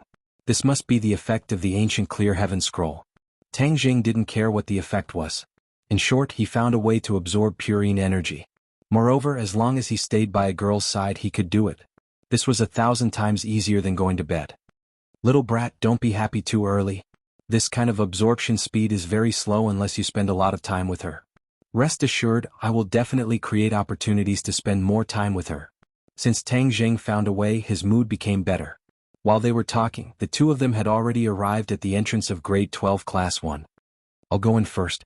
Good luck, fellow student Tang Jing." Fang Shishir waved her fist and said encouragingly. Then, like a fairy, she skipped into the classroom. Tang Jing nodded his head and watched her walk in. Then he looked at grade 12 class 1's nameplate and felt the countless mocking gazes coming from the classroom. He sneered in his heart, "You guys can mock me as much as you want. When it comes to the college entrance exam, I'll trample all of you under my feet." Xiao Fei sat in the classroom. His face was covered with gauze that faintly hurt. He looked at Tang Jing from afar and then at Fang Shishir, who was blushing. His eyes flashed with a sinister light. "Tang Jing, you've already been kicked out of class 1, yet you still managed to win Fang Shishir's attention. Preposterous. It seems that just kicking you out of class 1 isn't enough.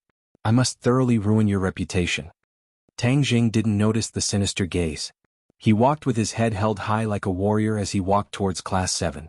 Hell class, grade 12 class 7 was at the end of the corridor. The classroom was quiet and filled with people. Tang Jing's eyes flashed with a trace of surprise. In the past, when he passed by class 7, it was as noisy as a market. It had never been this quiet.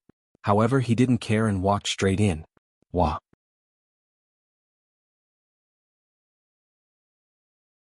Chapter 6. When Tang Jing heard the movement above his head, his heart trembled. He didn't raise his head to look. He took a step forward and instantly moved 1 meter forward. What? A large bucket of water splashed on the floor in front of the door, splashing water everywhere. The whole class stared at this scene unblinkingly. The originally smirking expression of watching a good show became dumbfounded. What's going on? Why did the tried and tested move fail? Why wasn't Tang Jing drenched like a drowned rat? A show of strength.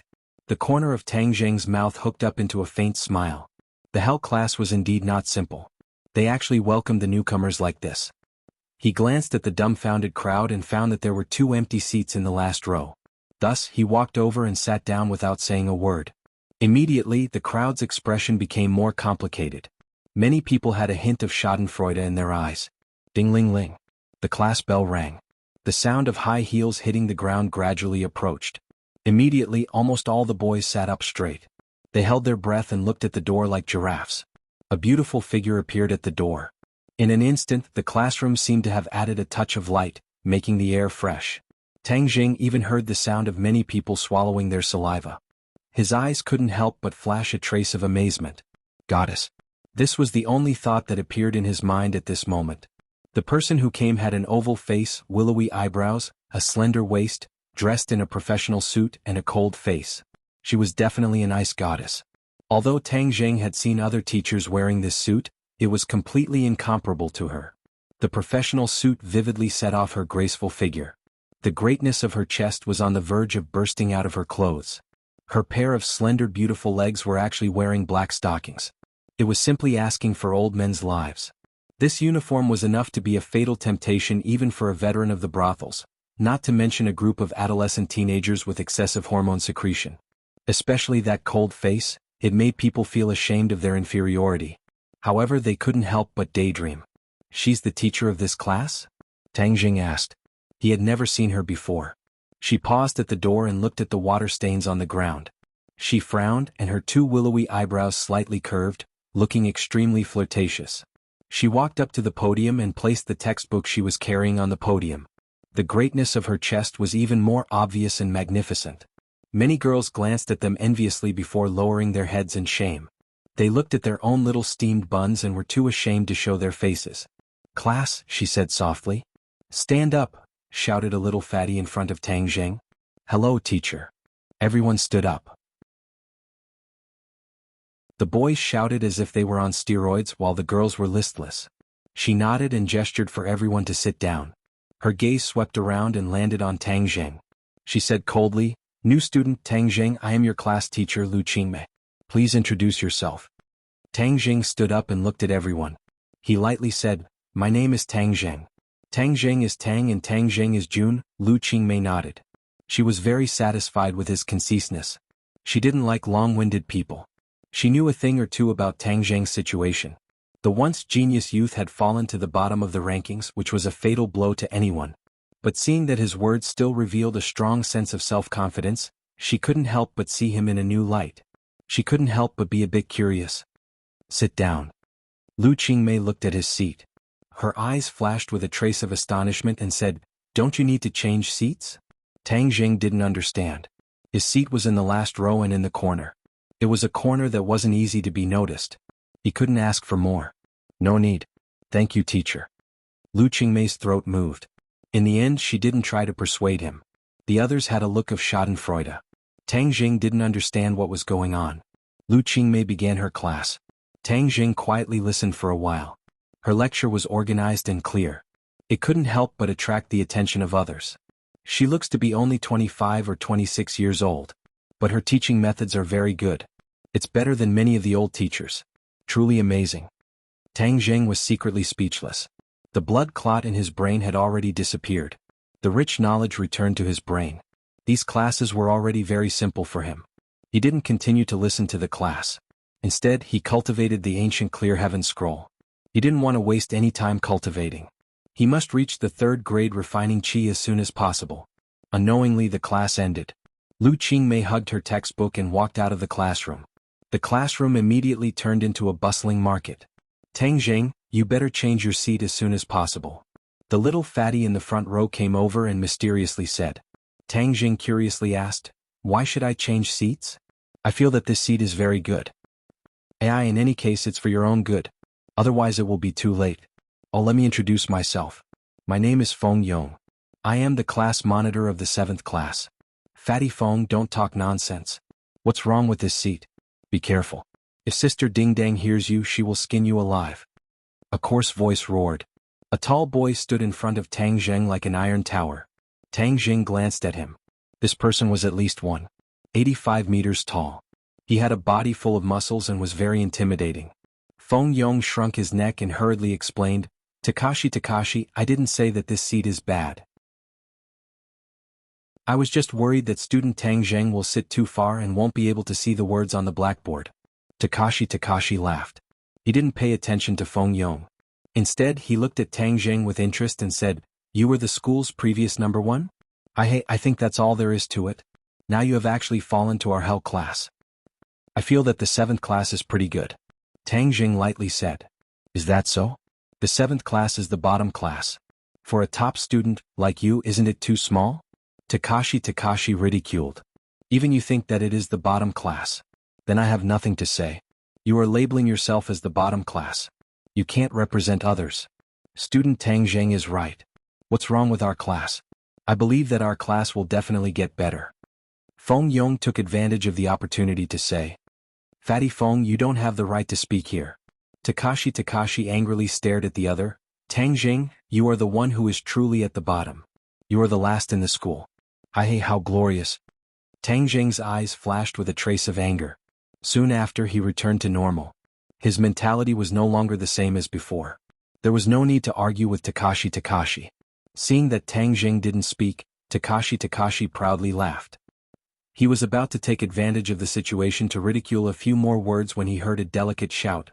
Takashi, what are you doing sneaking around in front of my seat?" Takashi's whole body trembled. He hurriedly retreated 3 steps. With a bashful smile, he said, "Sister Ding Dang, I am helping you teach this newcomer who doesn't know the immensity of heaven and earth a lesson." Yi Ding Dang boldly and decisively walked over. Her pair of quick-witted eyes swept over Tang Zheng, who was calmly sitting on the fishing platform. Her delicate eyebrows immediately twisted and said, "Who are you? Why are you sitting in my seat?" Takashi gloatingly laughed. "Sister Ding Ding, he is..." "Shut up. I'm not asking you. I'm asking him." Yi Ding Dang stared straight at Tang Zheng. Her tone was unkind. Gao Daji kept quiet out of fear and immediately shut his mouth. Tang Zheng looked at her with interest. Sister Ding Dang, who was she? For a girl to make Takashi so afraid, she was definitely not someone to be trifled with. "My name is Tang Zheng. This seat is empty. It is not yours," Tang Zheng indifferently said. "You are that bookworm Tang Zheng." Yi Ding Dang couldn't help but be a little curious. "So what if you are Tang Zheng? You can't sit in my seat. Let me tell you, these 2 seats are both mine." Tang Zheng glanced at her butt. In his heart he said, "Your butt is quite perky, but it is not that big. How can you sit in 2 seats?" Yi Ding Dang was about to go crazy. This person actually dared to look at her, but without the slightest scruple. Moreover, the meaning in his eyes could not be more obvious. "Get up!" Yi Ding Dang angrily roared. Tang Zheng could not help but wrinkle his eyebrows. This Sister Ding Dong's beauty did not lose to Fang Shirshir. However, her personality was as different as heaven and earth. It was simply unreasonable. Tang Zheng was previously engrossed in his studies. He did not know Yi Ding Dong's name. She was another school beauty on par with Fang Shirshir. "I want to study. Please do not disturb me," Tang Zheng coldly said. The entire class's attention was attracted. They looked at this scene with interest. Yi Ding Dang was a godlike existence in Class 7. Not only was she beautiful, she was also skilled. Even Takashi was not her opponent. Moreover, it was said that her identity was mysterious. This group of rich kids did not dare to provoke her. Today the newcomer Tang Zheng actually dared to provoke her. It was as if the sun rose from the west. There was going to be a good show to watch. Yi Ding Dang was also angry. Looking left and right, she could not see anything special about Tang Zheng. Thus, she suddenly grabbed the book in Tang Zheng's hand and shouted, "Hang, I'll let you study." Tang Zheng moved his arm and cleverly dodged. Yi Ding Dang was shocked. Her grappling hand had never failed. This time she actually missed. Tang Zheng did not lift his head. It was as if nothing had happened. He continued to concentrate on reading his book. "Just now it must have been a mistake. Watch how I teach you a lesson." Yi Ding Dang comforted herself. She grabbed the corner of the table and pulled it out. At the same time, she used a sweeping move and kicked Tang Zheng's lower body. Bang! A collision sound rang out. "Ayo!" A scream rang out. Everyone could not help but reveal a trace of joy. They thought that Tang Zheng was in trouble. Of all people to provoke, he had to provoke Yi Ding Dang. Is Yi Ding Dang someone you can provoke? Feng Yong almost closed his eyes. He could not bear to see this cruel scene. Gao Daji, on the other hand, had an evil smile on his face as he was incomparably proud of himself. Suddenly his expression froze. How come the one hugging her leg and screaming was Yi Dingdang and not Tang Jing? Why was this outsider still reading his book? It was just that there was an extra chair in front of him. It was as if nothing had happened.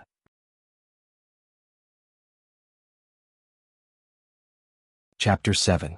This outsider actually used a chair to block Yi Dingdong's total annihilation, causing her leg to kick the chair. It would be strange if she didn't scream. Despicable, too despicable. Almost everyone had this thought, especially the boys who were drooling over Yi Dingdong's beauty. They were gnashing their teeth in hatred. How could he be so ruthless to such a beautiful girl? He really didn't know how to have tender feelings for the fairer sex. I'm going to kill you. Yi Dingdang screamed, unable to restrain her anger. Ding-ling-ling. Just at this time the bell rang and the teacher walked in. Yi Dingdang was like a balloon that was about to explode and suddenly deflated. She fiercely glared at him and unwillingly gave up. Tang Zheng continued to read without looking up. The others found that the good show couldn't be performed as scheduled and couldn't help but feel disappointed. Just you wait. After class I'll show you what's good for you. Yi Dingdang gritted her teeth and unwillingly returned to her seat. Takashi was eager to give it a try. He fiercely glared at Tang Zheng and also returned to his seat in disappointment. Tang Zheng and Yi Dingdang sat next to each other, almost shoulder to shoulder. He didn't look sideways and listened to the class for a while before burying his head in his book. Yi Dingdang turned her head to look at him from time to time, as if she wanted to see through him. She bitterly pondered, "Infinity, this person is quite good at pretending. Can he understand? It said that when he uses his brain he gets a headache. He can only be at the bottom. Humph, later I'll definitely beat him until he looks for his teeth on the ground. He dares to be rude to me, Yi Dingdang in class 7. He's just asking to be humiliated." Tang Jing didn't know what Yi Dingdang was thinking. As for what she was thinking, he didn't care. But Tian Chanzi broke the silence and said, "Boy, this little girl isn't simple. She's a martial artist." Martial artist? Tang Jing was stunned. Yes, there are signs of internal strength flowing in her body. Both warriors and practitioners have their own set of power circulation paths. The power in their bodies is called internal strength, not genuine qi. This is the power they cultivate by tempering their bodies little by little with the help of the spiritual qi of heaven and earth. There is a certain difference with us practitioners who cultivate with the help of the spiritual qi of heaven and earth, Tian Chanzi explained. How strong is she? Tang Jing couldn't help but ask curiously. The martial arts system is the same as the cultivation system. It is divided into 7 levels, namely body refinement, Hotian, Xiantian, Master, Martial King, Martial Emperor and Martial Emperor. Each level is further divided into 9 grades, and the 2 systems are in harmony. This little girl is at the 4th grade of body refinement. Tang Jing was shocked. Doesn't that mean she's stronger than me? Of course. She has practiced martial arts for at least 10 years. If she can't even compare to your 1 day of practice, then she should just bang her head against the wall and die. Tang Jing blushed with shame. He was too impatient for success. I think she'll deal with you in a bit. You'll have a bitter fruit to eat, Hai. Tian Chanzi said with a hint of schadenfreude. Tang Jing was speechless. He always wanted to keep a low profile, but the wind never stops blowing. Don't worry, I have a way to deal with her. If I can't even deal with a person at the 4th grade of body refinement, then wouldn't people laugh their heads off? Where would Tian Chanzi's reputation go? Later on you'll have to do this. Tian Chanzi solemnly vowed to teach by example. Tang Jing let out a sigh of relief. In addition, I'll tell you another piece of good news. This girl also has a purine body. Her purine qi does not lose to Fang Shishir. You've already absorbed a lot of purine qi just by sitting next to her. Tian Chanzi said again. Tang Jing's eyes lit up. His luck was really too good. If that's the case, then as long as he sat next to Yi Dingdang, he would be able to continuously absorb purine qi. After class, a broadcast sounded throughout the campus. This was the time for exercises between classes. Many people walked towards the field. Yi Dingdang suddenly stood up, crossed her arms, and stared at Tang Jing like a tiger eyeing its prey and said, "Get up, follow me to the rooftop." Feng Yong saw this and hurriedly advised. "Sister Dingdang, Tang Jing is our classmate. This isn't too good." Takashi walked over and pushed Feng Yong. "Fatty Feng, you dare to not stand on Sister Dingdong's side? Are you looking for a beating?" Feng Yong's throat moved. In the end, he did not dare to continue speaking. "Tang Jing, if you're a man, then come out. What are you being so wishy-washy about?" Yi Dingdang finished speaking and walked out with large strides. Tang Jing stood up. How could he endure being called not a man? Moreover, if he didn't settle this matter, then he wouldn't be able to keep a low profile. On the rooftop, Yi Dingdang and Takashi stood proudly. They looked at Tang Jing with ridicule. Takashi proudly said, "Sister Dingding, how should we deal with this brat? Beat him up. Tell him to find another class. Don't even think about continuing to stay in class 7. Just looking at him annoys me." Yi Dingdang coldly said. Takashi rubbed his fists and sneered, "All right. It's been a long time since I've dealt with someone. My hands are itching." Tang Jing expressionlessly looked at the other. He was as still as a pine tree. Yi Dingdang's eyes flashed with a strange light. If other people were to face this kind of situation, their legs would tremble and they would kneel down and beg for mercy. However, he acted as if nothing had happened. Could it be that he was stupid? Is there really no way for us to peacefully coexist? I don't have any real grudges with you. Tang Jing lightly asked. Takashi laughed in ridicule. After offending Sister Dingdang, you still want to peacefully coexist? Let me tell you, it's too late to beg for mercy. Whoosh. Takashi's huge fist went straight for Tang Jing. Takashi was tall and strong, but his lower body was weak. He was simply relying on his brute strength. In front of an expert, it was not worth mentioning. A figure flashed and Tang Jing disappeared. Takashi's eyes blurred as he suddenly lost his target. Just as he was feeling surprised, he found that his body was uncontrollably thrown over. He fiercely fell on the floor like a dog eating shit. Yi Dingdang's pupils shrunk as she exclaimed in a low voice, "You're also a martial artist?" Tang Jing smiled but did not say anything. He pretended to be mysterious as he looked at her. Yi Dingdang's expression kept changing as she clenched her teeth. Takashi did not hear Yi Dingdang's exclamation. He crawled up in a sorry state and was unable to restrain his anger. He was actually beaten down by Tang Jing. This was simply a great humiliation. "Brat, I'll make you pay a painful price. You're not worthy." Tang Jing glanced at him from the corner of his eyes and said lightly, "What was arrogance?" This was true arrogance, low-key arrogance. Takashi roared. He was about to attack again when Yi Dingdang suddenly shouted coldly, "Stop, you're not his match." Takashi straightened his neck and his face flushed red. He argued, "I wasn't paying attention just now and fell into his trap. This time he won't be so lucky." "Shut up. I said you're not his match. Didn't you hear me?" Yi Dingdang impatiently repeated. The tall and strong Takashi suddenly lowered his head. He looked like a little wife who had been bullied. He unwillingly glared at Tang Jing and muttered, "What's so great about him? Why can't I see it?" Yi Dingdang walked forward a few steps and looked at Tang Jing. She and Tang Jing were about the same height. They were both 1.7 meters. Moreover, her eyes were sharp and she had a threatening heroic spirit. Tang Jing did not shrink back in the slightest. His eyes were as calm as an ancient well. "Leave class 7 and I'll act as if nothing happened," Yi Dingdang aggressively said. Tang Jing playfully said, "Why would I leave?" "Because I don't want to see you." "Then you can leave class 7 yourself?" Tang Jing retorted. "Don't even think about it." Yi Dingdang glared at him. "Since it's like this, then don't blame me for being impolite." Although she knew that Tang Jing's skills were not ordinary, she did not fear him. After all, she was an outstanding member of her family. Among her peers there were few who could match her. Yi Dingdang shot out a lightning-fast kick. Her elastic long leg whistled through the air as it attacked Tang Jing's chest. Tang Jing's eyes trembled. An expert's move was indeed extraordinary. He tapped the ground with the tip of his foot and with a spin he appeared behind her, dodging this attack.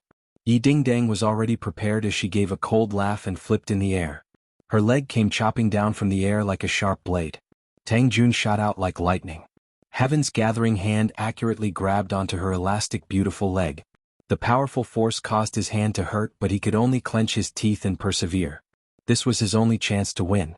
His strength was not as good as Yi Dingdang's. If he wanted to win, he could only use clever methods.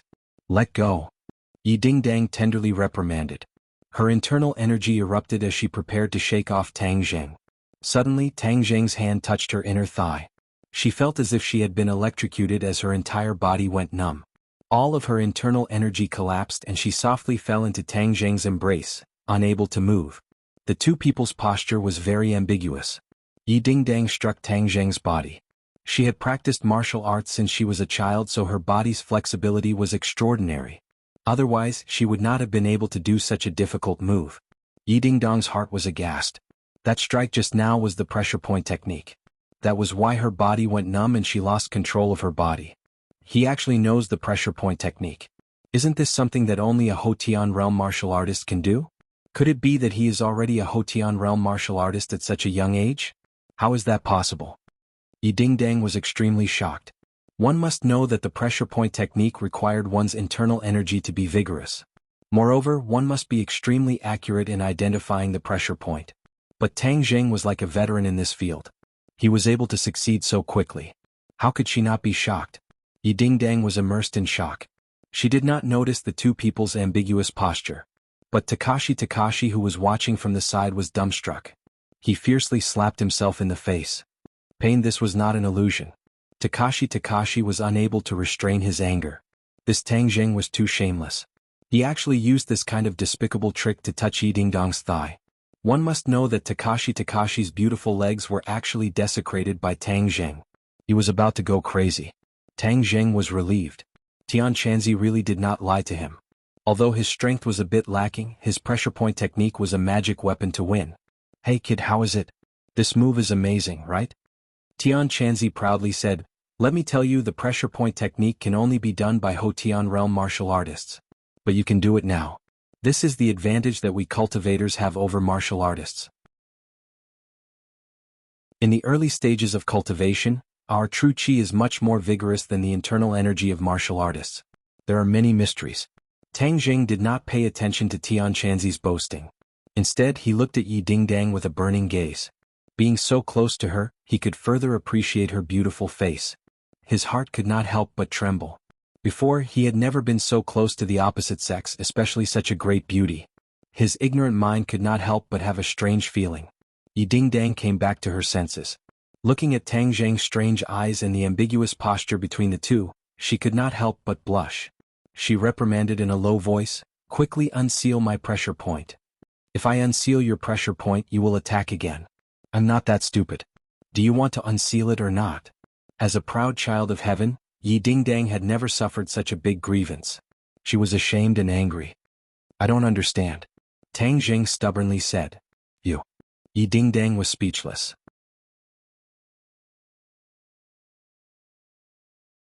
Chapter 8. Lu Qingmei looked at this scene in astonishment. This position was too ambiguous. Didn't Feng Yong say that Tang Jing was being bullied? This kind of bullying was truly a blessing in disguise. Feng Yong was dumbstruck. He was kind enough to bring in his teacher as a helper, but he seemed to have disturbed the good thing between the two. Tang Jing was too strong. He had only just arrived and he was already progressing so quickly with the great beauty Yi Dingdang. Tang Jing and Yi Dingdang both looked towards the rooftop at the same time. When they saw Lu Qingmei, they were shocked. Bastard, release me! Yi Dingdang angrily roared. Tang Jing tapped on her thigh and Yi Dingdang regained her freedom.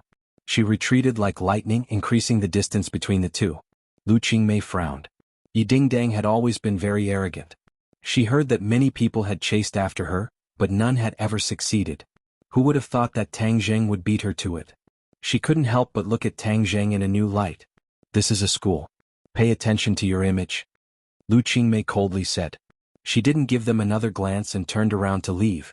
Yi Dingdang was at a loss for words and shouted, Teacher Lu, we are not like what you think. Lu Qingmei didn't even turn her head as if she didn't hear anything. Tang Jing, it's all your fault. Yi Dingdang fiercely glared at Tang Jing. She gnashed her teeth, wishing that she could skin him alive. Sure. Tang Jing shrugged and said, You were the one who called me to the rooftop. Who can you blame? I only want to study seriously. Don't disturb me in the future. Tang Jing walked down the rooftop in large strides. Feng Yong looked at him with eyes full of stars. His worship was like a torrential river, continuous and unending. Too handsome. No one else in the school dared to be so domineering in front of Yi Dingdang. Sister Dingding, are you letting him go so easily? Takashi asked unwillingly. Yi Dingdang rolled her eyes at him and snorted, Then what else do you want? I know some people outside the school. Ask them to deal with him. Takashi's eyes flashed with a trace of ruthlessness. Yi Dingdang sneered non-committally, thinking that he was an idiot. She strode away from the rooftop, leaving Takashi alone in the cold wind. It wasn't that Yi Dingdang didn't want to take revenge, but But Tang Jing actually knew the pressure point technique. This meant that his strength was more than one level higher than hers. A Hotian realm martial artist was already a true master. Even if she wanted to take revenge, there was no way. But she also didn't want to immediately go back to the classroom and face that face. Otherwise she would definitely be angered to death. She directly left the school. She was already familiar with skipping classes. Tang Jing swaggered back to the classroom. Feng Yong eagerly followed behind him and asked in a gossipy manner, "Tang Jing, how did you get Sister Ding Dang?" "Let me correct you. I have nothing to do with her," Tang Jing sternly said. Feng Yong laughed strangely and said, "You call that nothing to do with her? What do you mean by something to do with her? Hey, your posture just now was really ecstatic. So Sister Ding Dang called you to the rooftop to do this. I think she wanted to chase you. I didn't expect her to be such a proactive girl. If I had known earlier, I wouldn't have told the teacher to disturb your good time." Tang Jing didn't know whether to laugh or cry. Since Feng Yong had already decided on this matter, he was too lazy to explain. But the other party had good intentions and was worried that he would be bullied and even called him teacher. This made him have a good impression of Feng Yong. "Tang Jing, from now on you will be my boss and I will be your little brother," Feng Yong suddenly said. Tang Jing was stunned. What kind of rhythm was this? He had never thought of taking in a little brother. But looking at Feng Yong's sincere eyes, his heart was moved. From Gao Daji's attitude towards Feng Yong, it could be seen that although Feng Yong was the class monitor of Class 7, he was obviously in a disadvantaged group. He couldn't help but think of his own experience during this period of time and sympathize with him. "Good, from now on follow me. No one will dare to bully you," Tang Jing firmly said. Feng Yong's heart was bursting with joy as he fiercely nodded, "Yes, boss. Hey boss, Sister Ding Dang is so beautiful. Since she wants to chase you, then boss's luck with women is not shallow. But towards women you can't agree too quickly. You have to keep her in suspense." "Stop." Tang Jing didn't know whether to laugh or cry. Feng Yong actually taught him the tricks to pick up girls. After the morning class ended, Tang Jing didn't see Yi Ding Dang again. He couldn't help but feel a little disappointed as he didn't have the opportunity to absorb pure yin energy. He could only concentrate on learning and training. In the cafeteria, Tang Jing took the food and buried his head in eating. Pringching International School's cafeteria was not only decorated in a grand manner, but the taste was also absolutely first class. It was not comparable to other public schools because the chefs were all from five-star hotels. There was also a division between Chinese and Western food. There was no lack of exotic delicacies. Although Tang Jing was exempted from tuition fees, he still had to take care of his own living expenses. So every meal he chose the cheapest meal. But this still wasn't a small expense for him. "Look, that's Tang Jing. He used to be first in the city but now he's last. Hey, what a genius. You still don't know, right? He was kicked out of class 1 and is now in the hell class. Your information is all outdated." Today he created another big news. It said that Yi Ding Dang is chasing after him. Damn, it can't be. How could Yi Ding Dang fall for him? How could he be worthy of Yi Ding Dang, who is as beautiful as a fairy? It's true. It's already been exposed on the forum. It's absolutely explosive. Then I'll go take a look. This is definitely the biggest news of the year. Tang Jing didn't care at first. After all these months of cynicism and ridicule, his ears were already numb. But after listening to the end, he couldn't help but be stunned. How could the matter between him and Yi Ding Dang be exposed on the forum? Pringcheng's forum was created by a few students who were passionate about network technology. It was very famous among the students. Almost all the news in the school would be presented on the forum. Tang Jing's phone wasn't a smartphone. It was an old phone that could only make calls and send text messages. So he couldn't go on the forum and see what was being said. But this didn't stop him from analyzing the matter. At that time there were only 5 people present. Yi Ding Dang and Lu Qingmei couldn't have posted it. So there was only Takashi and Feng Yong left. Takashi suffered a setback, so he probably wouldn't expose himself. The answer was obvious. Feng Yong. "Boss, you're here. I've been looking for you for a long time." Speaking of the devil, Feng Yong walked over with a tray. "Boss, now you're famous. Humph, let's see who dares to look down on you in the future." "What did you do?" "Of course I publicized your great achievements. Boss, you don't know how many boys in the school are drooling over Yi Ding Dang. Now that Yi Ding Dang is chasing you, you can make them give up." Feng Yong said excitedly. "You were the one who posted the post on the forum?" "Of course. I'm one of the forum moderators. I spent 2 classes to write this post. I don't think I'm even that serious when it comes to writing essays. Give me your phone. Tang Jing took Feng Yong's phone and entered the forum. He saw a post that was pinned to the top. The post's name was very cool. School Bell Yi Ding Dong's man. Tang Jing almost vomited blood. When did he become the school bell's man? Actually, this post didn't need to be pinned. It would still be at the top because there were already close to 1,000 replies. Moreover, it was still increasing.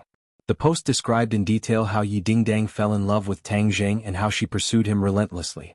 She even invited him to the rooftop to talk about her lovesickness. At the end, the post analyzed that Yi Dingdang must have long been secretly in love with him. This was enough to explain why she rejected all her previous pursuers.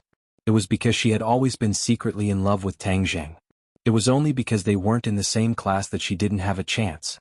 Now that they were in the same class, she launched a fierce pursuit. All in all, the post's analysis was clear and logical. It was reasonable and it made people have no choice but to believe it. The people who replied to the post had all kinds of opinions. There was no lack of people who scolded Tang Jing for being a toad who wanted to eat swan meat. There were also people who cried out for themselves. They were so handsome and rich, so why couldn't they receive Yi Dingdong's favor? Tang Jing didn't know whether to laugh or cry after reading it. He didn't know what to say. Boss, I wrote pretty well, right?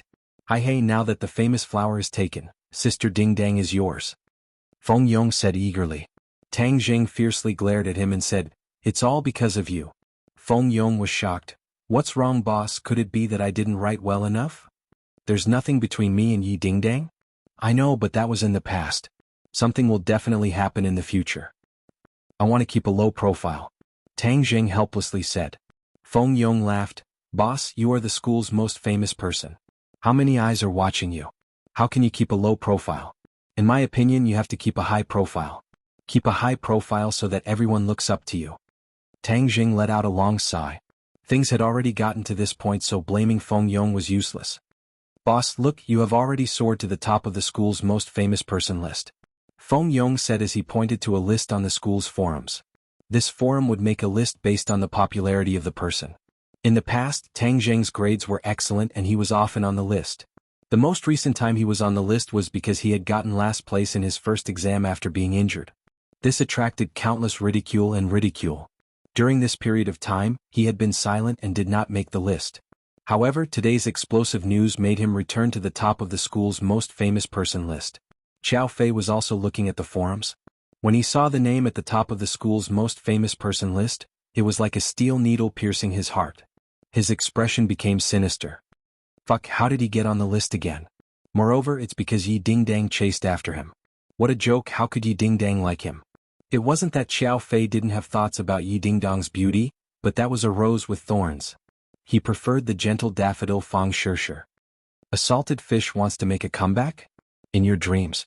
This time I will make it so that you won't be able to make a comeback. Xiao Fei thought of a plan and directly went to find Takashi. Pa.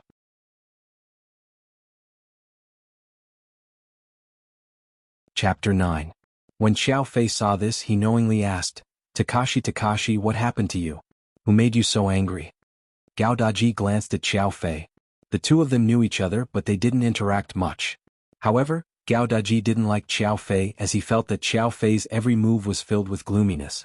"What does it have to do with you?" Takashi said in a bad mood. Xiao Fei's eyes flashed with a trace of anger as he said, "Today I saw an article and felt that it was necessary to tell you." "What article?" Pengcheng Forum said that Yi Dingdang chased after Tang Jing. "I know that you have always been chasing after Yi Dingdang, so I came to tell you that some people look harmless on the surface, but if you do not take precautions early on, be careful of causing a big mistake." Xiao Fei said. Takashi angrily said, "What do you mean?" Xiao Fei smiled and said, "You know what I mean. You want me to deal with Tang Jing? What, are you scared? Right now he is already useless. Could it be that you are still scared of him?" Xiao Fei said. "Who said I'm scared? He is an egg. I can crush him to death in minutes." Takashi retorted, but he could not help but think back to the scene on the rooftop where he fell flat on his face. Yi Dingdang was also confused and lost. He still could not understand Tang Jing's strength. Could it be that he was pretending to be a pig to eat a tiger? "You and Tang Jing have been in the same class for 2 years. Can he really fight?" Takashi asked. Xiao Fei acted as if he had heard the funniest joke in the world and could not help but laugh. "Ha, he can fight? Are you joking? He is just a nerd who does not even have the strength to truss a chicken." Takashi seemed to understand that if Tang Zheng could really fight, then half a year ago he would not have been hit in the head and turned into a cripple. It seems that today he was too careless and fell into his opponent's trap. Takashi, Tang Zheng is sinister and crafty. If you hesitate, then Yi Dingdang will really become his woman. Xiao Fei said, fanning the flames. "In your dreams." Takashi roared. He had bitterly pursued Yi Dingdang for 2 years without any results. Subconsciously he had always considered Yi Dingdang as his own and would not allow others to touch her. "Xiao Fei, you want me to help you deal with Tang Zheng?" Takashi's eyes shrunk as he coldly said. Although Gao Daji was a big guy, he wasn't an idiot. He was very clear about what Xiao Fei was planning. Xiao Fei sneered and said, "I'm just worried about you. Heng, I do not have such a close relationship with you. But I have heard that Tang Zheng's grades have always been higher than yours. Although you are the class president, you do not receive as much attention as Tang Zheng. Even Fang Shishir looks at Tang Zheng differently. Are you not jealous?" "What is there to be jealous about?" said Xiao Fei. Takashi laughed. "There is no point in lying in front of me. I will not expose you. Moreover, the attack on Tang Zheng half a year ago, hey, I do not think it is that simple. It could not have been ordered by you, right?" Xiao Fei's face suddenly changed as if someone had seen through his secret. He hurriedly denied, "You can eat whatever you want, but you cannot speak whatever you want." Takashi shrugged and said, "Whether or not it was done by you has nothing to do with me. In any case, this time I will teach Tang Zheng a lesson. I have heard that you know some hoodlums outside of school." Xiao Fei said as if he had thought of something. Takashi coldly laughed and declined to comment. When Tang Zheng returned to the classroom, he discovered that his classmates were looking at him strangely. He could only bitterly smile and continue to immerse himself in studying and cultivating. He was very interested in the pressure point technique that Tian Chanzi had taught him, but he did not know anything about the various pressure points of the body. Tian Chanzi patiently explained to him one by one. He learned very quickly and memorized the position and function of each pressure point. In the future, even if he were to face someone stronger than him, with this technique he would be in an invincible position. But his Zhen Qi was not strong enough and could only make the opponent lose the ability to move for 5 minutes. According to Tian Chanzi, if the pressure point technique was practiced to the peak, it could make a person unable to move for a lifetime. Tang Zheng was fascinated as he thought about it. This pressure point technique was just too awesome. "Little brat, this pressure point technique is just an insignificant skill. Us cultivator's body locking technique is the truly powerful one. Just by chanting an incantation, even if you don't touch the opponent, you can still make them unable to move." Tian Chanzi said with a snort of contempt. Tang Zheng's eyes blossomed as he said, "Then when can I learn the body locking technique?" 3rd grade refining Qi. Tang Zheng clenched his teeth as he had to reach the 3rd grade refining Qi as soon as possible. This was like a watershed. To learn techniques, one had to reach the 3rd grade refining Qi, and to refine the life-continuing pill to extend his grandfather's life, he also had to reach the 3rd grade refining Qi. Tang Zheng felt that his time was too tight. The school bell rang and everyone carried their bags home. Feng Yong followed beside Tang Zheng and chattered non-stop. "Boss, what school are you going to apply to in the future? Is it Beijing's Yenqing University?" Feng Yong asked curiously. Tang Zheng was suddenly startled. Before he could not study, so he did not consider this question. Now that he had recovered, where would he go to study? If he left ordinary Balance City, then he would not be able to take care of his grandfather. "I don't know. It's still early, so I'll see," he absent-mindedly said. Hey, boss is so smart, so it will definitely be Yenqing University," Feng Yong said. "Which university do you want to apply to?" Tang Zheng asked. Feng Yong dejectedly said, "With my grades, I would be thankful if I could get into a 3rd grade university.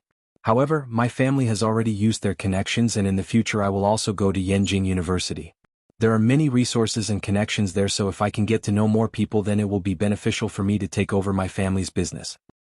"What kind of business does your family do?" Tang Zheng casually asked. Feng Yong's face became embarrassed as he awkwardly said, "We do a small business." Tang Zheng saw that he did not want to speak in detail, so he did not pursue the matter.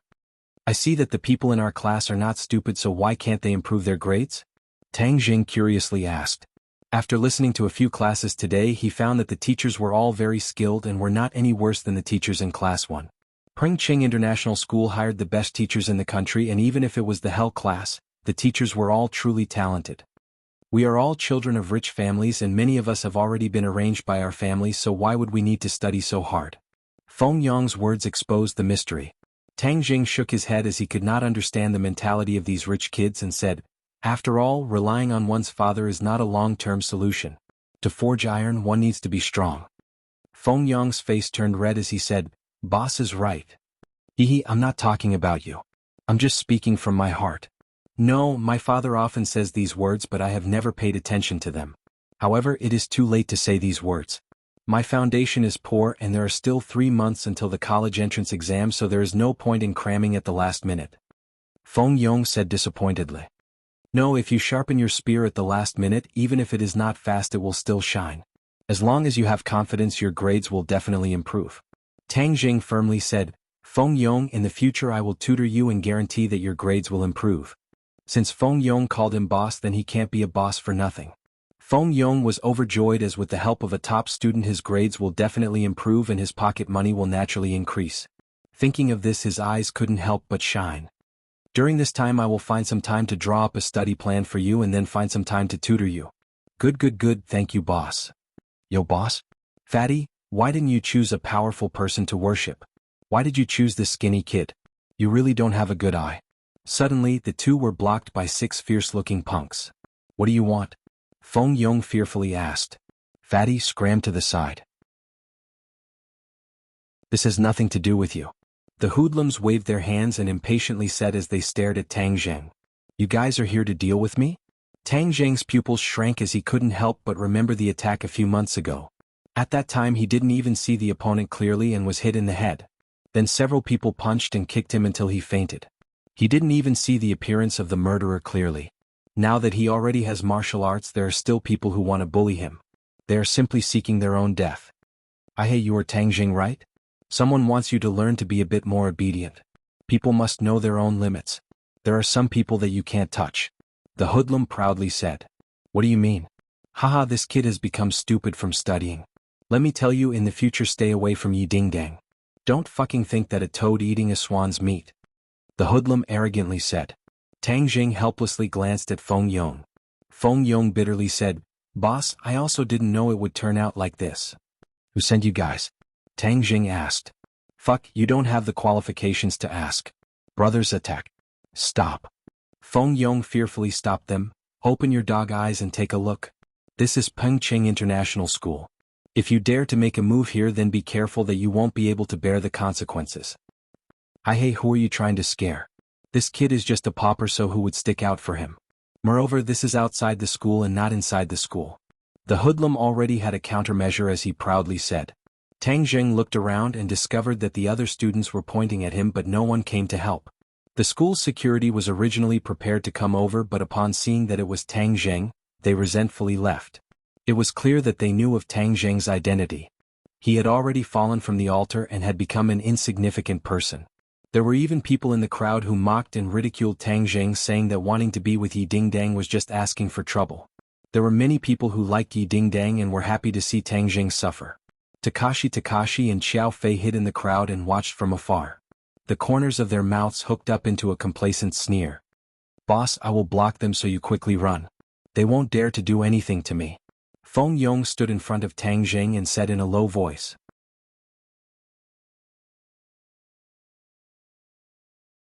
Chapter 10. "Haha, kid, you're so useless. You actually need this fatty to protect you. You're such a lousy boss." The hooligan mocked. Tang Jun's expression didn't change as he said to Feng Yong, "Just watch from the side. I'll be fine. They can't do anything to me." Feng Yong was startled. He had carefully inquired about Tang Jun's situation, but he didn't hear that he was very good at fighting. He wanted to persuade him again, but when he saw Tang Jun's resolute gaze, he swallowed his words. Tang Jun looked around and found that everyone was stretching their necks to watch the show. He didn't want to fight in public. He wanted to keep a low profile. "How about we go to the alley over there? It'll be troublesome to fight here," Tang Jun suggested. The hooligan was stunned for a moment, then he laughed evilly. "Haha, this kid is really stupid from studying. Okay, we'll satisfy you. Go to the alley over there. Let me tell you, don't even think about escaping." Actually, the hooligan felt a little guilty about fighting in front of so many people. If this kid called the police and pursued the matter with so many witnesses, they wouldn't be able to bear the consequences. So when they heard Tang Jun's suggestion, they were overjoyed. They thought that Tang Jun was really scared silly. "Boss, I'll go with you." Feng Yong mustered up his courage and said loudly. "No need. You keep watch outside the alley. Don't let anyone in," Tang Jun said. Feng Yong wanted to refute, but Tang Jun stopped him with a look. The alley wasn't deep and there was no one else. The 6 hooligans surrounded Tang Jun in the middle and laughed evilly. "Tell me who sent you. I'll let you suffer less," Tang Jun said without changing his expression. "Haha kid, it seems like you're really scared silly. Brothers, let's go." With a command, the hooligans attacked with their fists and feet. Tang Jun's lips curled into a sneer.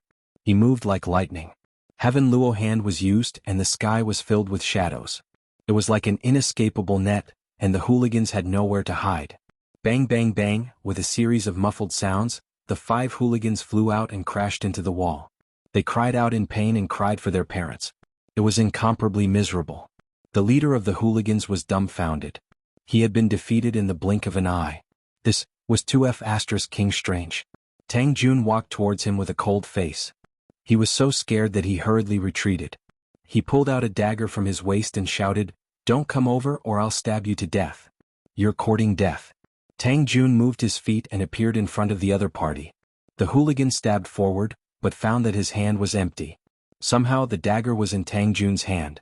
Tang Jun wielded his dagger, drawing out a series of saber flowers, dazzling the other party. Suddenly, a cold light flashed and the dagger was pressed against the gangster's throat. The gangster's face turned pale and he shouted, "What are you doing?" He already knew that he had met an expert who he could not afford to offend. However, he was not prepared to beg for mercy immediately. That would be very embarrassing. "Speak, who sent you here?" Tang Jun asked coldly.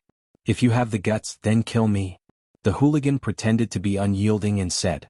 Tang Jun's eyes turned cold, and the hooligan felt a chill in his heart. Tang Jun's every move was filled with power, especially when he was really angry. The aura that he emitted from the inside out was not something an ordinary person could withstand. "Since that's the case, then I'll fulfill your wish." Tang Jun stabbed forward and the dagger cut the skin on his throat. The hooligan turned pale with fright and screamed, "It's Takashi Takashi, Takashi Takashi. Takashi Takashi." The dagger stopped and Tang Jun's 2 thick eyebrows knitted together. "Takashi Takashi, I have no enmity with you.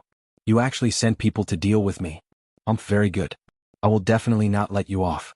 Tang Jun never took the initiative to stir up trouble, but he was not afraid of others. Others had already bullied him.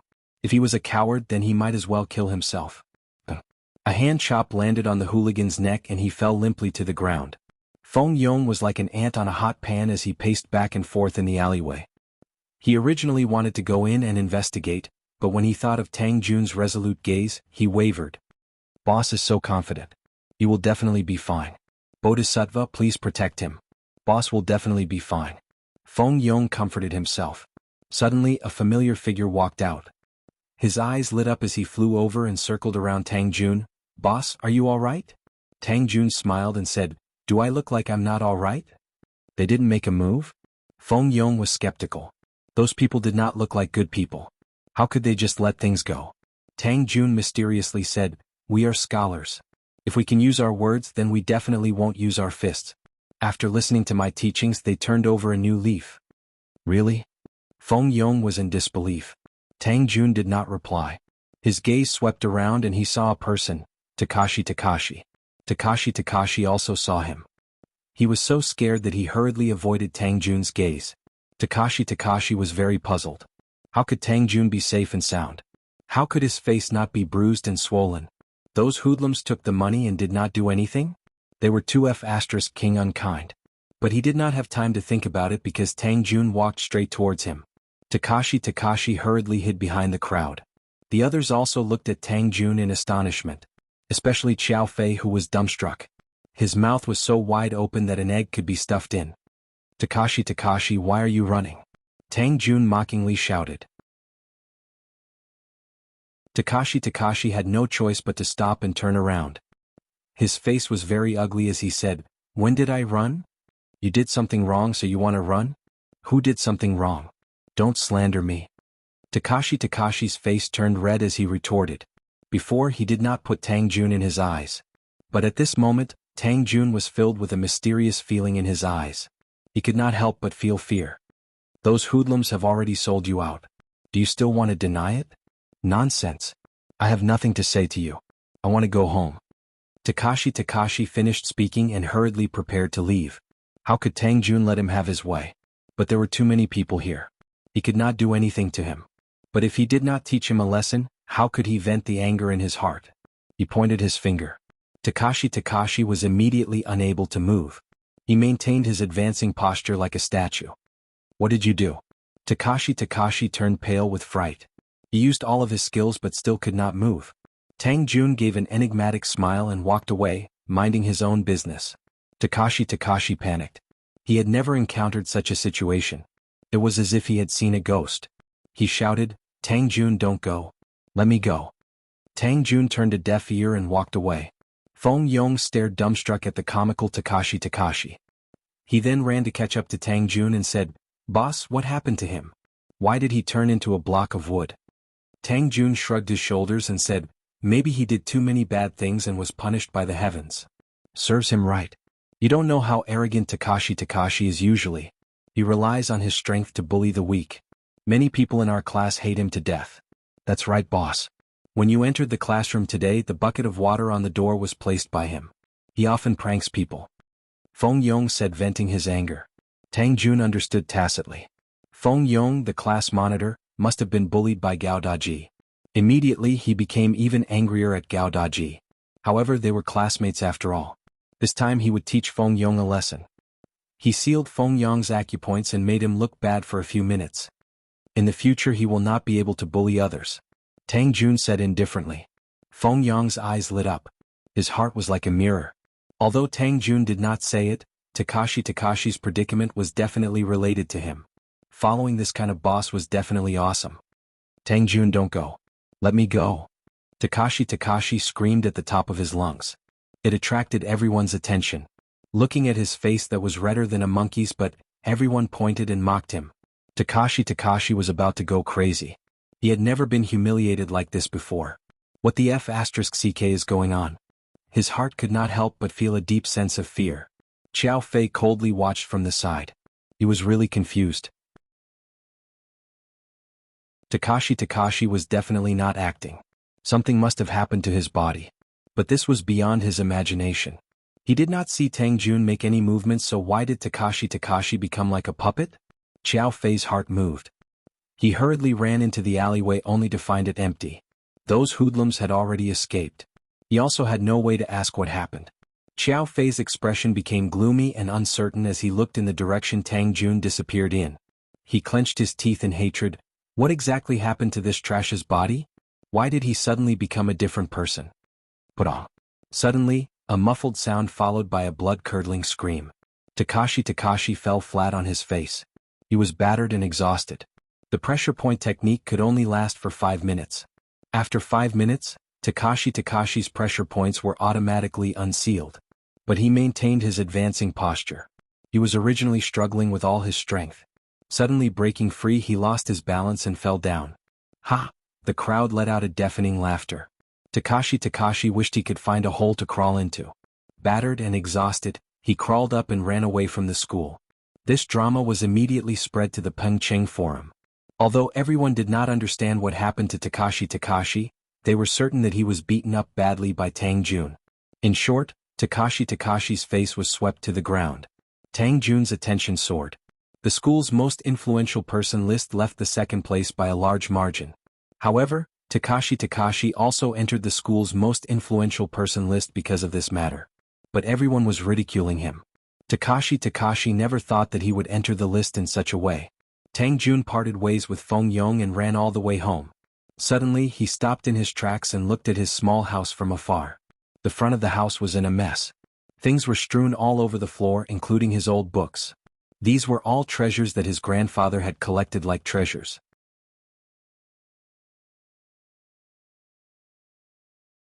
Chapter 11.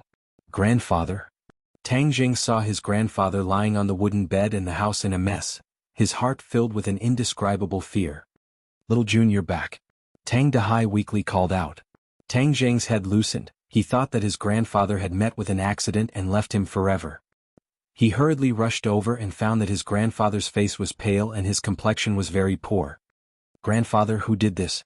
Tang Dehai sat up and lovingly stroked Tang Zheng's head, squeezed out a smile and said, "You don't have to worry about it, everything is in the past." "No, I must find this bastard for revenge." Tang Zheng roared in a low voice.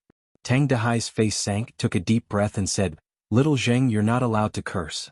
Be good, be obedient, you tidy up the house, I'll go cook. After eating you should rest early, you still have class tomorrow." Tang Zheng wanted to say more, but seeing his grandfather's determined eyes, he could only change the topic. "Grandfather, you rest well, I'll cook after I'm done tidying up."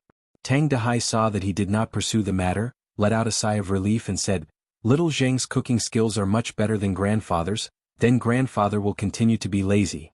Tang Zheng squeezed out a wry smile, silently tidying up the house while pondering, "Grandpa has always been kind to others and has never been angry with others, but this time he was bullied to the top of his head, and even the house was smashed. Grandfather did not say anything because he was afraid that I would be implicated. I will definitely not let these bastards get away with it." This is most likely related to the person from the garbage dump yesterday. He mentioned something about brother who. I will definitely find him. Tang Zheng spent 2 hours tidying up the house and cooking. After eating with his grandfather, he went to bed early. He laid on the bed, quietly listening to the movements in his grandfather's room. After his grandfather's breathing stabilized and he fell asleep, he tiptoed out of the bed and jumped out of the window, quickly disappearing into the night. Midnight Glory World Bar. When the city was asleep, it was the busiest time for the bar. The loud music was deafening, and all kinds of men and women were shuttling back and forth. It was Tang Zheng's first time in a bar, so he couldn't help but feel a little curious and unfamiliar. Looking at the scantily clad men and women hugging each other in public, he couldn't help but blush as his heart surged. He quickly stabilized his mind and looked around, searching for his target. He found out that Tiger's base camp was Xingshi Bar, and he spent most of his time there. However, only after arriving did they realize that there was a sea of people and it was not easy to find them. Suddenly, a familiar figure, Dong Zi, jumped into his line of sight. Both of Dong Zi's arms were in plaster and he went straight to the second floor of the bar. Tang Zheng hurriedly chased after him. "Halt!" 2 big men stood at the top of the stairs and blocked Tang Zheng's way. The second floor is a private space. Unauthorized people are not allowed to come close. If you want to play, you can play on the first floor. When Tang Zheng saw that Dong Zi was about to disappear at the end of the corridor, he didn't care about exposing his identity. His 2 fists struck the big man's chest. The 2 men clutched their chests and fell to the ground. Tang Zheng's figure flashed and chased after them. When Dong Zi entered a room, he immediately stuck his ear to the door. However, he couldn't hear what was going on inside. The sound insulation was too good. Bang! He kicked the door open and rushed in. Inside the room, Dong Zi's roar echoed, "Who are you? Don't you know that this is a forbidden area?" Tang Zheng looked around. There were 2 men and 1 woman in the room. Tang Zheng's attention was completely attracted by another man. This man had a stocky back and a bare waist. He was tall and strong. His upper body was bare and there was a tiger tattoo on his chest. He didn't look angry, but he was imposing. In his arms sat a flirtatious woman. Her collar was wide open, revealing her snow-white skin. His hand was inside the collar, causing the woman to laugh again and again. "You are Tiger Brother?" Tang Zheng stared at him and asked. Lin, whose eyes trembled as he looked at the uninvited guest and said, "Who are you? You dare to intrude into my territory?" Dong Zi had already recognized Tang Zheng. This face was his nightmare. How could he forget? He hurriedly shouted, "Tiger Brother, I know this brat. He is the grandson of the old man who picks up trash in the garbage dump." "It's you?" Lin, whose pupils shrunk. He was somewhat angry. "Little brother, we were looking for you everywhere. Do you know that you are walking right into a trap?" "Humph, walking right into a trap? I don't think so. You group of despicable villains, if you have any problems just come at me. You actually dared to smash my home and even deal with my grandfather. Today I will properly settle this account with you." Tang Zheng angrily roared like an angry lion. Lin, whose face revealed suspicion as he looked at Dong Zi. Dong Zi's face was at a loss as he said, "Tiger Brother, I didn't do it. I was still looking for this brat everywhere." "Nonsense, of course you would deny it." Tang Zheng would not believe the other's excuses. A real man dares to take responsibility for his actions. If you did it, then you did it. If you didn't do it, then you didn't do it. I, Lin Hu, have been in the Jianghu for so many years. The people of the underworld all know my character. As long as I did it, I will not deny it. Lin Hu solemnly vowed. Brat, don't speak without thinking. If I really find you, I will definitely beat you until you are looking for your teeth on the floor. How can I still let you stand here? Dong Zi arrogantly said. Tang Jing's eyebrows twisted as he stared at Tiger Brother. He found that his eyes were firm. Could it be that this matter really wasn't done by him? But if it wasn't him, then who was it? But Dong Zi's words gave Tang Jing a wake-up call. Even if this matter wasn't done by them, they still did not change their minds. They were currently searching everywhere for his whereabouts, waiting for an opportunity to retaliate. It seems like the lesson you received last time was not enough. Tang Jing coldly stared at Dong Zi. Dong Zi's heart thumped as he involuntarily looked at his own arm in plaster. That heart-wrenching pain once again attacked his heart. Little brother, today you dare to say such ruthless words in my territory. You really don't put me in your eyes. Lin Hu said in a dignified manner. Tang Jing cast a sidelong glance at Lin Hu. This person was not a good person. He was actually a second-grade refining body martial artist. But Tang Jing was still not worried as he said, You want to deal with me, yet you still want me to put you in my eyes. Heng, you must be dreaming. It's good to be young and impetuous, but if you are too arrogant, then you will attract unexpected calamity. Lin Hu's voice became cold as he warned. Brother Hu, why are you saying so much to this brat? Fiercely beat him up and let him know how powerful we are. Dong Zi clamored. Bang. The door was knocked open and 10 lackeys rushed in. Glaring at Tang Jing, they surrounded him and said, Brother Hu, the 2 brothers at the stairs were knocked down by this brat. It seems like you really do have some ability. Lin Hu jokingly laughed, but his hand never left the seductive girl's chest. He wantonly rubbed it, causing her to laugh again and again. Since you've come to my place, then as the host, if I don't properly entertain you, wouldn't people laugh their heads off if this were to spread? Suddenly Lin Hu's face darkened. Do it. The lackeys quickly attacked Tang Jing, but Tang Jing also moved. Like a whirlwind, he rushed toward Brother Hu like lightning. He jumped over the desk like a rock spreading its wings. To catch bandits, first catch the leader. Lin Hu was shocked. He did not expect Tang Jing's speed to be so fast. In the blink of an eye, he was already in front of him. He punched out, wanting to gain the initiative. Bang. 2 fists collided. Tang Jing flew back. His big hand grabbed the desk, stabilized his body, and then fiercely pounced forward. Brr. Lin Hu angrily roared and pushed the girl in his arms forward, knocking her into Tang Jing's chest. Tang Jing's big hand grabbed. It was soft, and it turned out that he had grabbed the girl's chest. The girl involuntarily screamed, Rogue! Tang Jing was a little embarrassed. His big hand moved to the side, causing the girl to fall to the side. But at this time Lin Hu, who was hiding behind the girl, had already launched an attack. Bang! Tang Jing took a solid punch and fiercely fell on the desk. Quickly catch him. Dong Zi loudly shouted. All the lackeys had already rushed over. If he was suppressed, it would be difficult for him to escape. Little brat, quickly catch the opponent's leader or else you'll be in trouble. Tian Chanzi hurriedly reminded. You don't need to tell me, I know. Tang Jing jumped up like a carp, flipped over and narrowly dodged the lackey's siege. His feet tapped on the ground and once again attacked Lin Hu. Heaven Luo hand, like an inescapable net, Lin Hu had nowhere to hide. He retreated again and again until he reached the wall. There was no way out. His heart was shocked. Where did this person come from to be so powerful? But there was no time for him to be distracted. Tang Jing's storm-like attack had already arrived in front of him. Lin Hu hurriedly used his martial arts to resist. Bang, the powerful move made him fiercely hit the wall. Bang bang bang. After a few more moves, Tang Jing's speed was too fast, and Lin Hu was tired of dealing with it. Finally, he could not hold on any longer and fell into Tang Jing's palms. Tang Jing secretly breathed a sigh of relief. Luckily, this series of attacks was completed in one go, which was why he was able to achieve such results. In addition, although the opponent was a second-grade refining body, he did not practice any powerful martial arts, or else Tang Jing would not have been able to win so easily. Tang Jing's guess was not wrong. When Lin Hu was young, he was apprenticed to a master and could be considered to have stepped into the threshold of martial arts. But his master was not an expert, so he only roughly learned some superficial knowledge, and then relied on tens of years of battle experience to reach the second-grade refining body realm. It was more than enough to deal with an average person, but compared to Tang Zheng he was slightly inferior. One must know, although the Heaven Luo hand that Tian Chanzi passed on to Tang Zheng was a beginner's martial arts, it was still a martial arts technique from 1,000 years ago at the peak of martial arts. After countless generations of refinement, the dregs were all removed, leaving behind only the essence. Don't move. Tang Zheng grabbed Lin Hu by the throat and roared. All of the lackeys were afraid of attacking the rat for fear of breaking the vases, and looked at him in panic. It was obvious that Tang Zheng was able to capture their boss under the eyes of so many people, causing them to be extremely shocked.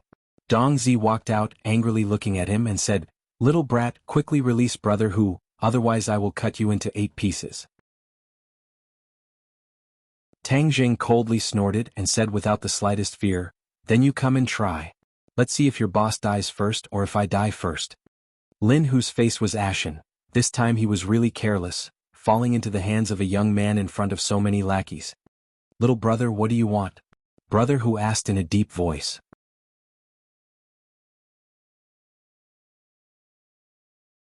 Chapter 12.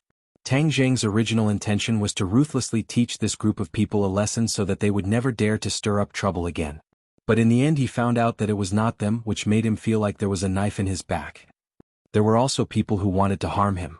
It would not be easy for him to find this group of people by himself, but Brother Hu was a local tyrant, so he might have a way.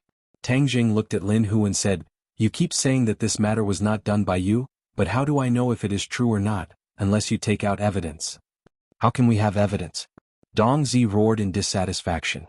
Lin Hu's heart lit up as he stared at Dong Zi. "Shut up." Then he looked at Tang Zheng. "You want us to find those people?" Tang Zheng's mouth slightly raised. The boss was indeed smarter than the little brother. "Yes, only by finding the real culprit can you wash off the suspicion." Lin Hu was also holding back his anger. There were actually people who stirred up trouble in his territory, and in the end he became the scapegoat. Preposterous. If this were to be spread out, people would laugh their heads off. He also wanted to find this group of bastards. "No problem." Lin Hu agreed. "Very good, but you want to deal with me. How do you want to settle this account?" Tang Zheng's face sank as he coldly asked. "What do you want, what?" Tang Zheng already had a plan. He could not really do anything to this group of people. After all, this was a society ruled by law, although he suddenly became strong, but the decades of law was deeply ingrained in him, so he could not kill these people. "You swear that from now on you will not come to the junkyard to cause trouble?"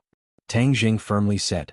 Lin Hu hesitated. Before he did not attach importance to that site, but by chance there was an antique, so he wanted to pick up the scraps. "What, you don't agree?"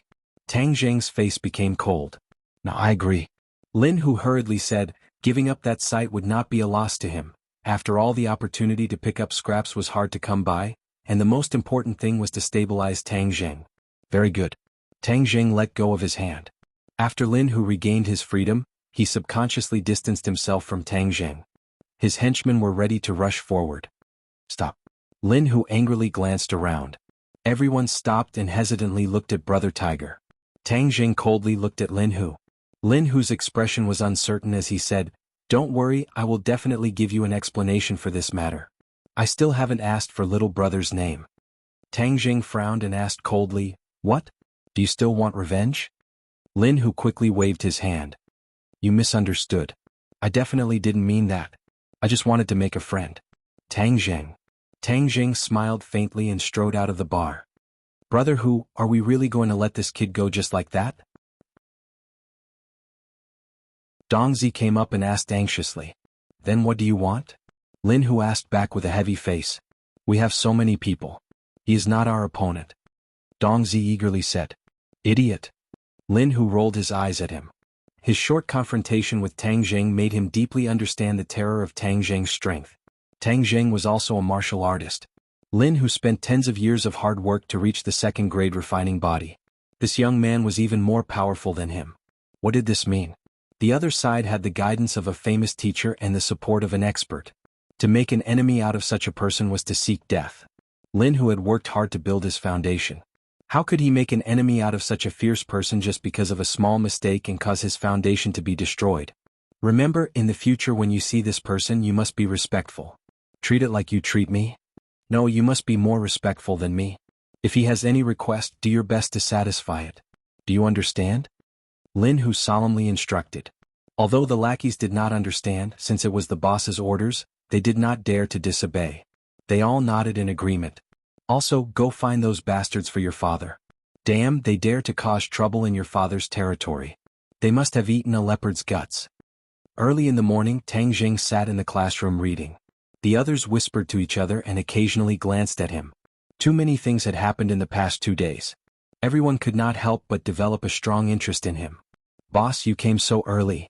Feng Yongxing hurriedly walked over. Boss, I heard a rumor. Yesterday Takashi made a fool of himself and is very angry. I heard that he wants to take revenge on you. Tang Jing's eyes flashed with a trace of sharpness and said, if he is stubborn, the one who will suffer in the end will be him. Right? How can he be boss's opponent? Boss, look, Takashi is here. Takashi walked in with a gloomy face and looked at Tang Jing from afar. Seeing Tang Jing looking at him, he quickly turned his head to avoid Tang Jing's gaze. Although he was taller than Tang Jing by a head, he was like a mouse seeing a cat. Takashi had already determined that Tang Jing was a hidden expert. Yesterday he found those hoodlums and knew what happened in the alley. He could not help but hate and fear Tang Jing. This was the first Waterloo in his life. He became the laughingstock of the entire school. He must get back his face. He glanced at Tang Jing and said in his heart, Tang Jing, I'll let you be arrogant for a few more days. I will definitely get back everything that I lost. Boss, Takashi's eyes are not good. I don't know what he is thinking. Feng Yong suspiciously said. Tang Jing waved his hand. His top priority was to cultivate. He did not have the mind to pay attention to Takashi. Suddenly, a beautiful figure appeared at the door, causing everyone's eyes to light up. Yi Dingdang is here. Yi Dingdang's face was cold as ice. Her feet carried the wind as she walked over. Tang Jing's desk was slapped so hard that it jumped. Tang Jing frowned. What are you doing? Humph, you still dare to ask me what I'm doing? You are too despicable and shameless. You actually posted those things on the forum and ruined my reputation. Yi Dingdang said in a low voice, flustered and exasperated. Tang Jing's expression was awkward. Yi Dingdang was here to denounce him, so he hurriedly explained, that was actually a misunderstanding. Misunderstanding my ass. It was purely made up out of nothing. You look honest but you are actually so dirty. Yi Dingdang's eyes were about to burst into flames. Especially after coming to school today and being pointed at and whispered by others, she was simply about to go crazy. Chasing after Tang Jing? This was simply the biggest joke in the world. What did he have that was worthy of her liking? Calm down, this is really a misunderstanding. Tang Jing continued to explain. Yi Dingdang wished she could eat him alive, but remembering his identity as a martial artist, she temporarily suppressed her impulse. Yesterday she specifically asked her father and confirmed that only a prenatal martial artist could use the pressure point technique. Her father was only a 9th grade prenatal martial artist. If she rashly offended an expert like Tang Jing, it would definitely do more harm than good to the family. Yi Dingdang's actions were impetuous, but her mind was not stupid. She would not add another strong enemy to the family, but she really could not swallow this anger. Sister Dingdang, you really misunderstood the boss. That post was posted by me. Feng Yong gathered his courage and said. Yi Dingdang was suddenly startled. You posted it? Yes. Feng Yong nodded, he was already prepared to welcome the storm. Fatty Feng, I'll kill you. Yi Dingdang swung her hand towards him. Yi Dingdang's hand stopped in midair, firmly held by Tang Jing, unable to move. Shwa. Everyone's eyes focused on this scene, unable to take their eyes off of it. Tang Jing actually held her hand. This was a good show to watch. It was said that there was once a person who pursued Yi Dingdang and took the opportunity to hold her small hand, but in the blink of an eye, he was beaten into a pig's head. Everyone speculated that Tang Jing would definitely become a pig's head soon. Let go. Yi Dingdang angrily glared. Tang Jing turned a deaf ear as if he was in a daze. Suddenly Yi Dingdang was furious. She couldn't wait to kick him to the ground. What a strong purine energy, kid, don't waste it, hurry up and absorb it. Hey, it's really strange you can absorb so much purine energy after holding hands. Tian Chanzi's voice sounded in Tang Jing's mind. Tang Jing was also shocked. Before he absorbed purine energy he didn't feel much, but this time he clearly felt a cool flow from his palm to his 8 extraordinary meridians. This is purine energy. Tang Jing knew that he had to absorb as much purine energy as possible, otherwise he would explode and die when he was 20 years old, but he never thought that holding hands would have such a big effect. Bastard, let go. Yi Dingdang tried to pull back but couldn't break free. She couldn't help but roar in a low voice. Tang Jing came back to his senses but didn't immediately let go. He said, "If you promise not to fight and talk nicely, I'll let go." Yi Dingdang hesitated for a moment but could only nod. Tang Jing reluctantly let go, but the cool and pure yin energy had already been completely stored in his 9 main meridians, causing his true qi to increase by a bit. "Kid, you should find a reason to hold hands a little longer. It's too wasteful." "Alright, I have a suggestion. If you catch this girl, you can openly hold hands with her at any time. That way your life will be guaranteed." Heaven Monk said. Tang Jing didn't know whether to laugh or cry. Was Yi Dingdang so easy to chase? Looking at those suitors one after another, he knew the answer. The others were waiting to see Tang Jing get beaten up, but nothing happened. Suddenly, everyone looked at Tang Jing with a complicated gaze. Could it be that Yi Dingdang really liked him? Otherwise, how could she be so different? "Sister Dingdang, calm down. I know you like to keep a low profile and don't like to be exposed, but I'm telling the truth. Moreover, this matter has already happened. You can't blame the boss. In fact, this is also good. With the boss protecting you, no one else will bother you," Feng Yong said. Tang Jing glared at Feng Yong. Was it not chaotic enough? The speaker didn't mean it, but the listener took it seriously. Yi Dingdang's eyes turned and a little thought came up. Although she looked cold, she still had many suitors, which annoyed her to no end. Feng Yong's suggestion was a good choice. With a powerful person like Tang Jing as a shield, those suitors would no longer bother her. But wouldn't this be letting this bastard off easy? She was very unwilling. "No, I won't admit it, nor will I deny it. Let him attract the fire." Thinking of this, the corner of her mouth rose into a beautiful arc, which made people stunned. Tang Jing's heart skipped a beat. Her smile was too lethal.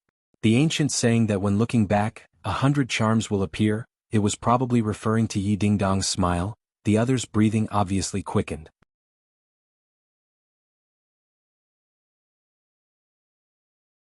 Chapter 13. Lu Qingmei stood at the door of the classroom and clearly saw the scene of Tang Jing holding Yi Dingdang's hand. Finally, she completely believed the comments on the forum. "Tang Jing, come out for a second," she directly shouted. Tang Jing walked over. "Teacher, what's the matter?" "Let's talk in the office." Lu Qingmei walked in front, her graceful body swaying. Her skirt wrapped around her buttocks were especially perky, and her beautiful legs under her black stockings were even more tempting. Tang Jing couldn't help but take a few more glances and swallowed his saliva. "Kid, your teacher's figure is really good," Tian Chanzi said. "Please, you're a cultivator, not a pervert," Tang Jing said in a bad mood. "Cultivators are also human, not otherworldly. Moreover, food and sex are part of human nature. If cultivators don't have human nature, then they won't be able to cultivate to the top," Tian Chanzi said righteously. Tang Jing was speechless and simply ignored him. Walking into the office, many people's gazes were attracted not because of him but because of Lu Qingmei. She was like a crane in a flock of chickens among the teachers. She was really too beautiful. Many male teachers were secretly looking at her, and the female teachers couldn't hide their jealousy. "Tang Jing, what are you doing in the office?" Wu Tsuehong's cold voice suddenly sounded, and everyone's attention was focused on Tang Jing. The teachers were very familiar with this former genius. He was once the focus of everyone's discussion, but now he has fallen from the altar and has completely lost his luster. Tang Jing glanced at the old witch Wu Tsuehong and didn't answer her question. "Teacher Wu, I called student Tang Jing here," Lu Qingmei said slowly. Wu Tsuehong was the director of the third-year group. She had a high position and power, and she already disliked the young and beautiful Lu Qingmei, because her limelight was completely stolen by Lu Qingmei. "What did you call him here for? Did you cause trouble again?" Wu Tsuehong asked in annoyance. Lu Qingmei didn't answer. She waved to Tang Jing and said, "Sit." Tang Jing ignored Wu Tsuehong and went straight to sit opposite Lu Qingmei. Wu Tsuehong saw that she was ignored by Tang Jing and was furious. Look at his attitude. I was his former head teacher. He didn't even greet me when he saw me. That's right. Does he think he's still the number one in the city? This is too outrageous. He doesn't know how to respect his teacher at all. Someone echoed. Tang Jing frowned and was about to refute when Lu Qingmei stood up and looked at Wu Tsuehong. She said, "Tang Jing is now my student. If there is anything, I will deal with it. I don't need others to tell me what to do." Wu Tsuehong's face immediately turned red. Unable to restrain her anger, she said, "Teacher Lu, what is the meaning of this?" "Nothing. I'm just speaking the truth," Lu Qingmei said coldly. "Speaking the truth? I think it's more like nonsense. What are you trying to do by protecting a poor student who is dragging us down? Don't you know that he is already the shame of our school? Wu Zuehong angrily roared. Shame? I didn't think so. But some people are shouting and yelling. It is indeed a shame. Lu Qingmei calmly retorted. What do you mean? Wu Zuehong angrily said. If you don't understand, then I don't have the obligation to explain. Wu Zuehong said, birds of a feather flock together. This kind of person continuing to stay in the school is a waste of teaching resources. Just like some classes, he can only drag us down and bring shame to the school. These words were an undisguised provocation. Everyone understood that the class Wu Zuehong was talking about was the Hell class, Class 7. Lu Qingmei, as the head teacher of Class 7, naturally couldn't allow the other to slander them. She angrily said, Teacher Wu, is this something a teacher should say? Teacher Lu, you are talking to her about being a teacher. Aren't you making things difficult for her? She doesn't have any quality in this area. The silent Tang Zheng finally opened his mouth. His words were shocking, causing everyone to be dumbstruck. Lu Qingmei was slightly startled. She didn't think that Tang Zheng would speak up for her. Moreover, his words were so fierce. The corner of her mouth couldn't help but curve up into a faint smile. Wu Zuehong flew into a rage and angrily roared, Tang Zheng, what did you say? What did I say? Did you not hear it? Tang Zheng lightly asked. He had always been brooding about her. Moreover, she really didn't have the quality of a teacher. He was only speaking the truth. Go against the heavens, you actually dare to speak such arrogant words to insult me, you? In Wu Zuehong's mind, Tang Zheng had always been an honest person, but today he actually made her unable to leave the stage. She felt flabbergasted and angry at the same time. Seeing the other teachers staring at the scene, she was so angry that she wanted to vomit blood. Go against the heavens, today I will teach you a lesson.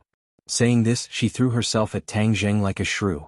Tang Zheng slid backwards to avoid this attack and coldly said, You are a teacher yet you attack a student for no reason. I just want to hit you. You shameless bastard. Wu Zuehong hooted. Tang Zheng was furious. These words pierced his heart. If he wanted to knock her down, it would be as easy as flipping his hand. However, with so many people looking at him, he would be exposed and could very well be expelled. Although Wu Zuehong was extremely angry on the surface, she already had a plan in her heart. If she hit Tang Zheng, then it would be to establish her prestige. If Tang Zheng resisted, then it would be exactly what she wanted. She would then charge him with assaulting a teacher and expel him. In short, no matter how Tang Zheng reacted, Wu Zuehong believed that she was in an invincible position. What are you doing? Lu Qingmei stood in front of Tang Zheng, not yielding an inch as she confronted Wu Zuehong. Move aside. I am teaching a student a lesson. What does that have to do with you? Tang Zheng is my student. Not just anyone can teach him a lesson. Lu Qingmei's face was cold as she argued. Tang Zheng, don't even think about dodging. Wu Zuehong ruthlessly sent a slap over. This slap wasn't aimed at Tang Zheng, but directly at Lu Qingmei's face. Wu Zuehong's heart was vicious. She wanted to use this opportunity to slap Lu Qingmei and make her lose all face. This would relieve the hatred in her heart. Wu Zuehong's attack was fast and ruthless. The other teachers had no way to block it. Lu Qingmei was caught off guard and also had no way to dodge. Seeing that Lu Qingmei was about to be slapped, Tang Zheng couldn't just sit and watch. He casually grabbed a piece of chalk on the table and flicked it out like lightning. Pah! A loud slap rang out, causing people to feel a sharp pain in their teeth. This slap was really too ruthless. Many male teachers couldn't help but feel pain in their hearts. They wished that this slap had landed on their own faces instead of the delicate face of Lu Qingmei. After all, such a beautiful face was meant to be cherished. Suddenly, everyone was stunned. It was as if they had seen the most inconceivable magic. Lu Qingmei's face was as good as new, but half of Wu Zuehong's face was red and swollen. Wu Zuehong had slapped her own face. Everyone suddenly remembered the scene they had just seen. When her palm was about to hit Lu Qingmei, her arm suddenly bent and fiercely slapped Wu Zuehong's own face. Was Wu Zuehong crazy? Wu Zuehong was stunned. She looked at her own hand in a daze. The burning pain on her face made her constantly suck in cold air. Damn it, what happened just now? Why did she hit herself? Lu Qingmei was confused. She couldn't understand. She thought that Wu Zuehong must have gone crazy. It was better to keep a distance from a crazy person. She didn't hesitate to grab Tang Zheng's hand and quickly retreated. She said, Tang Zheng, let's go. The two of them ignored the dumbfounded crowd in the office and walked out of the office in large strides. They came to the field. Lu Qingmei's hand was soft as if it had no bones. It was smooth and delicate like the highest quality jade. It was so beautiful that it shook people's soul. But Tang Jing wasn't in the mood to appreciate this beauty, because a steady stream of pure yin energy was flowing from his palm to his whole body. Ah boy, you've hit the jackpot. Your teacher actually has a mysterious yin body.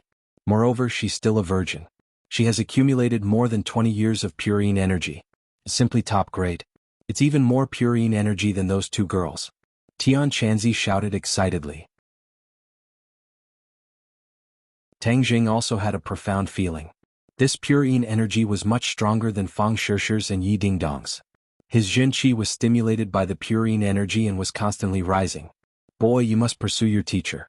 Not only can you increase your cultivation, but you can also save your life. It's like killing two birds with one stone. Tian Chanzi urged. Tang Jing glanced at Lu Qingmei. Her beautiful appearance was enough to make any man's heart beat faster. Tang Jing was no exception. Lu Qingmei let out a long breath. A faint fragrance entered Tang Jing's nose. Tang Jing's heart moved. Could this be the fragrance of a virgin? It was intoxicating. Lu Qingmei gently patted her chest. Her trembling peaks were about to burst out. She coldly said, "You really are an unreasonable madman." She suddenly discovered that there was no sound beside her. She turned her head in surprise and saw Tang Jing looking at her in a daze. "What are you looking at?" Her face instantly sank. "I'm looking at you, teacher." Tang Jing subconsciously blurted out. Lu Qingmei was slightly startled. She didn't think that Tang Jing would be so bold and direct. She couldn't help but glare at him and said, "Be careful or I'll dig your eyes out." Tang Jing was greatly embarrassed. He realized that he was too abrupt and hurriedly explained, "Teacher, I didn't mean it that way." Seeing his anxious appearance, Lu Qingmei thought that he was still a big boy. He wasn't as thick-skinned as other men. "Don't tell me you still want to hold my hand?" Seeing him tightly holding her hand, she mischievously asked. Tang Jing reluctantly let go of her hand and said, "Teacher, thank you for just now. I am your teacher. Of course I have the responsibility and obligation to protect you. It's just that Teacher Wu is too unreasonable. She actually hit me. She doesn't deserve to be a teacher." Tang Jing indignantly said. "You have a conflict with her. In the future you should avoid contact with her as much as possible. You are a student. After all, you are in a disadvantageous position," Lu Qingmei warned. Tang Jing was indescribably moved. If all the teachers in the world were like Lu Qingmei, then there would be fewer conflicts between teachers and students.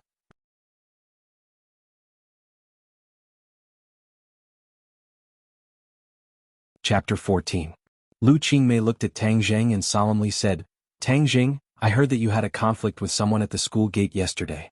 You will be taking the high school exams soon, so you need to focus on your studies. Even if you have any conflicts, you need to wait until after graduation. If others look down on you, you should use the high school exam to prove yourself. Do you understand?" Tang Jing was suddenly startled as he thought that she would criticize him. He never thought that she would be so considerate towards him. Under her ice-cold appearance, there was a fiery heart. "Teacher, I will do my best in the exam. Please rest assured." Lu Qingmei nodded her head in satisfaction. "Although many unfortunate things have happened to you, you cannot give up. Only with hard work will there be hope. If those people come to find trouble with you, tell me and I will go and reason with them. My students will not be bullied by outsiders." Tang Jing stared at her in a daze. Her ice-cold face was filled with determination and confidence. His heart felt warm as he said, "Teacher, during the high school exam, I will definitely bring honor to our class." Seeing his confident expression, Lu Qingmei was a bit absent-minded, as if what he said was true. She blurted out, "I believe you. Go back to class. If there is anything, you can come find me." Tang Jing returned to the classroom. Yi Dingdang glanced at him and asked, "What did the teacher call you to do?" "Proportion, nothing." "Hang, if you don't want to say, then forget it." Yi Dingdang rolled her eyes at him. She had already thought it through. Feng Yang's suggestion was not bad. Temporarily using Tang Jing to block off those annoying flies so she could not speak ill of Tang Jing. Moreover, she was also very interested in Tang Jing. How could his cultivation be higher than hers? This was too inconceivable. It must be known that the poor studied while the rich studied martial arts. The expenses of a martial arts practitioner were not small. They needed all kinds of medicine to train their body. How could Tang Jing's family support this kind of consumption? In addition, martial arts practitioners needed the guidance of a master, or else they would be like a headless fly. Just who was his master? There must be a secret on him. I must dig it out. Yi Dingdang was determined. Tang Jing studied while absorbing Yi Dingdang's purine energy. Half a day passed quickly. Today was Sunday. There were only half a day of classes and the afternoon was off.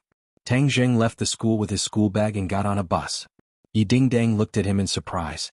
Didn't he always run home? Did the sun rise from the west today? He actually changed to take the bus. Yi Dingdang stopped the car and chased after him.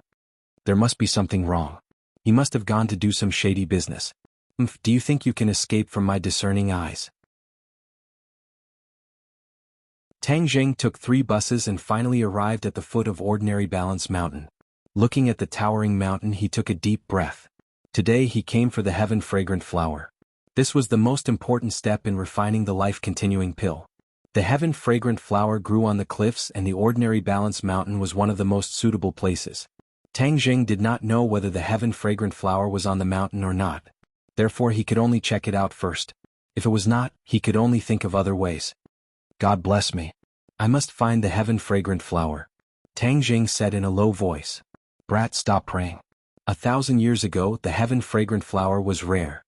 Now that the spirit chi is thin, I cannot guarantee that the heaven fragrant flower is on this mountain. Tian Chanzi said. Tang Jing did not say anything and started to climb the mountain. The front of Ordinary Balance Mountain was a tourist attraction. Along the way he met many tourists. His goal was the back of the mountain. The terrain of the back of the mountain was dangerous. There was also a cliff that was thousands of meters high. Because it was too dangerous, it was not open to the public. Tang Jing jumped over the fence and entered the boundary of the back of the mountain. Yi Dingdang appeared in front of the fence. She looked at the direction where Tang Jing disappeared. What is he doing in the back of the mountain? Humph, don't think of escaping from my sight. She jumped over the fence and chased after him. Whoosh! A ghostly figure appeared in front of the fence and chased after him like a gust of wind. The back of the mountain was bumpy and deserted. Tang Jing carefully advanced. It was said that there were poisonous snakes and fierce beasts roaming around the back of the mountain. He could not be careless. Soon he arrived at the edge of the cliff. Looking down he could not see the end. It made him dizzy. Brat, the heaven fragrant flower only grows in the cracks of the cliff. The flower is very small, fiery red and very beautiful. Tian Chanzi introduced. Tang Jing leaned in front of the cliff. All he could see was the bare cliff. Only a few strands of grass swayed in the wind. He did not give up. He searched along the cliff bit by bit. Yi Dingdang hid in the woods and looked at Tang Jing curiously. She wondered what he was looking for. However, she did not dare to rush over. She could only watch from afar. Whoosh! A piercing sound came from behind her head, causing Yi Dingdang to be shocked. She immediately turned around only to find a cold, glinting sharp sword heading straight for her brain. She had goosebumps all over her body. She hurriedly ducked to avoid it. However, the sword moved very quickly. Poochie! The tip of the sword pierced her shoulder and blood splashed. She let out a blood-curdling scream and quickly retreated. Only then did she avoid being pierced by the sword. However, she had already clearly seen the person who had come. It was an ordinary-looking middle-aged man. His face was silent, but his eyes were filled with killing intent. Who is he? Why does he want to kill me? A question surfaced in Yi Dingdang's mind, but the opponent clearly did not give her much time to think. Like a shadow, he once again attacked. One retreated while the other advanced. In the blink of an eye, the two of them arrived at the empty area in front of the cliff. Tang Jing suddenly turned around. He was shocked when he saw the two of them. The killer had already closed in on Yi Dingdang. Yi Dingdang retreated to the edge of the cliff. Who are you? Why do you want to kill me? Yi Dingdang loudly asked. You are Yi Dingdang. Naturally you will die. The killer said. Yi Dingdang coldly snorted and said, killing me is not that easy. She reached out to grab the killer's wrist. You are only a 4th grade refining body. Do you think you are a match for me who is a 6th grade refining body? The killer jokingly said. With a flick of his wrist, his sword fell like rain. He completely blocked Yi Dingdang's attack. If you kill me, the Ye family will not let you off. The killer confidently smiled and said, if you die, who will know that I did it? Obediently accept your death and I will give you a quick death. But to die so beautifully, it really is a pity. In your dreams, the Ye family only fight to the death. There are no cowards who surrender. Yi Dingdang's words were powerful. She turned her head and glanced at Tang Jing. Then she jumped and launched an attack. Stubborn and unrepentant, you are seeking death. The killer's face turned cold. He raised his sword and stabbed out. The difference in strength between the two was too great. Moreover, the killer had a long sword in his hand. Yi Dingdang was not his opponent. Not long later, she was surrounded by danger. Seeing Yi Dingdang retreating step by step and was about to fall off the cliff, Tang Jing knew that he could not sit idly by. No matter what, they were still classmates. How could he not save her? But the killer was a 6th-grade refining body cultivator. Unless he used the pressure point technique to suppress him, he would be in danger. Tang Jing did not shout. Instead, he attacked the killer from behind like a ghost. The sword was like snow. Yi Dingdang was completely covered in the sword light. She was almost unable to breathe. She was in despair. Could it be that she was going to die here today? Suddenly, her eyes lit up. She saw Tang Jing behind the killer. She could not help but feel a glimmer of hope. The killer's heart felt a sense of danger. This was a keen sense that had been cultivated from walking on the edge of a blade for many years. Shwa. The killer instinctively turned his sword around and stabbed behind him. Tang Jing originally thought that he was going to succeed. But he did not expect that the opponent's reaction would be so fast. He jumped back and all his efforts were for naught. Who are you? The killer suddenly turned around and stared at Tang Jing. Tang Jing asked, and who are you? Meddling in other people's business will only bring about your own destruction. The assassin coldly said, but in his heart he was shocked. Previously he thought that Tang Jing was an ordinary person, but from his silent sneak attack just now, he could tell that the other was definitely not a mediocre person. However, he could not see through the other's cultivation, so there was only one possibility, and that was that the other's cultivation was higher than his. The killer was overwhelmed with shock. What kind of background did the opponent have? How could he have such a high cultivation? The killer did not know that he had made a mistake. Tang Jing was a cultivator and not a martial artist. A normal martial artist would not be able to see through a cultivator's cultivation. Yi Dingdang's eyes lit up. She looked at Tang Jing. She thought that this bastard still had some conscience. He did not leave her in the lurch. Tang Jing, let's join hands and capture him. Yi Dingdang loudly said. She believed that Tang Jing was a prenatal realm martial artist and that capturing the killer was more than enough. Tang Jing bitterly smiled. If only it was as easy as you said. Then he would not have to sneak attack. But he did not show any fear. He sternly said, okay. One from the front and one from the back attacked. Their attacks were as fast as wind and thunder. The killer roared and his sword flashed. He did not know the exact strength of Tang Jing and was rather afraid. He did not attack with great fanfare and instead adopted a defensive posture. Tang Jing's heaven-gathering hand covered the sky and earth. However, the killer's defense was also watertight. Even under the pincer attack of the two, he did not fall into a disadvantageous position. It must be known that besides the pressure point technique, Tang Jing's cultivation was much lower than the killer's. This was a chasm that was difficult to cross. As the battle grew more intense, the assassin's eyes grew brighter and brighter. Suddenly he laughed out loud, haha kid, you're actually bluffing. Although I don't know what method you used to hide your cultivation, I dare say that your cultivation is definitely not as high as mine. You dare to play tricks on me.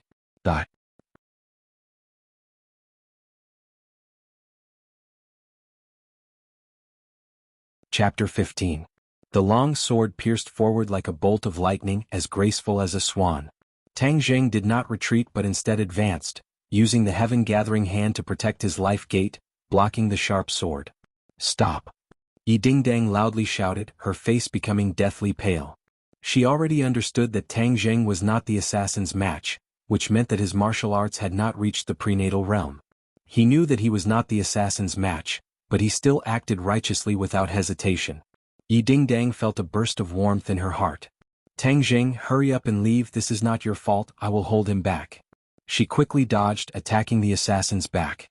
Tang Jing bitterly smiled at this juncture. Even if I am not the assassin's target, how can the assassin let me go? The two of them were already grasshoppers on the same rope, one's glory, one's loss, the other's loss. Tang Jing did not retreat, using the heaven-gathering hand to attack, attacking from the front and back. The assassin was not the slightest bit afraid, opening and closing with a certain degree of tension. Brat, you have to let that little girl attract his attention, only then will you have the opportunity to use your pressure point technique. Tian Chanzi anxiously said.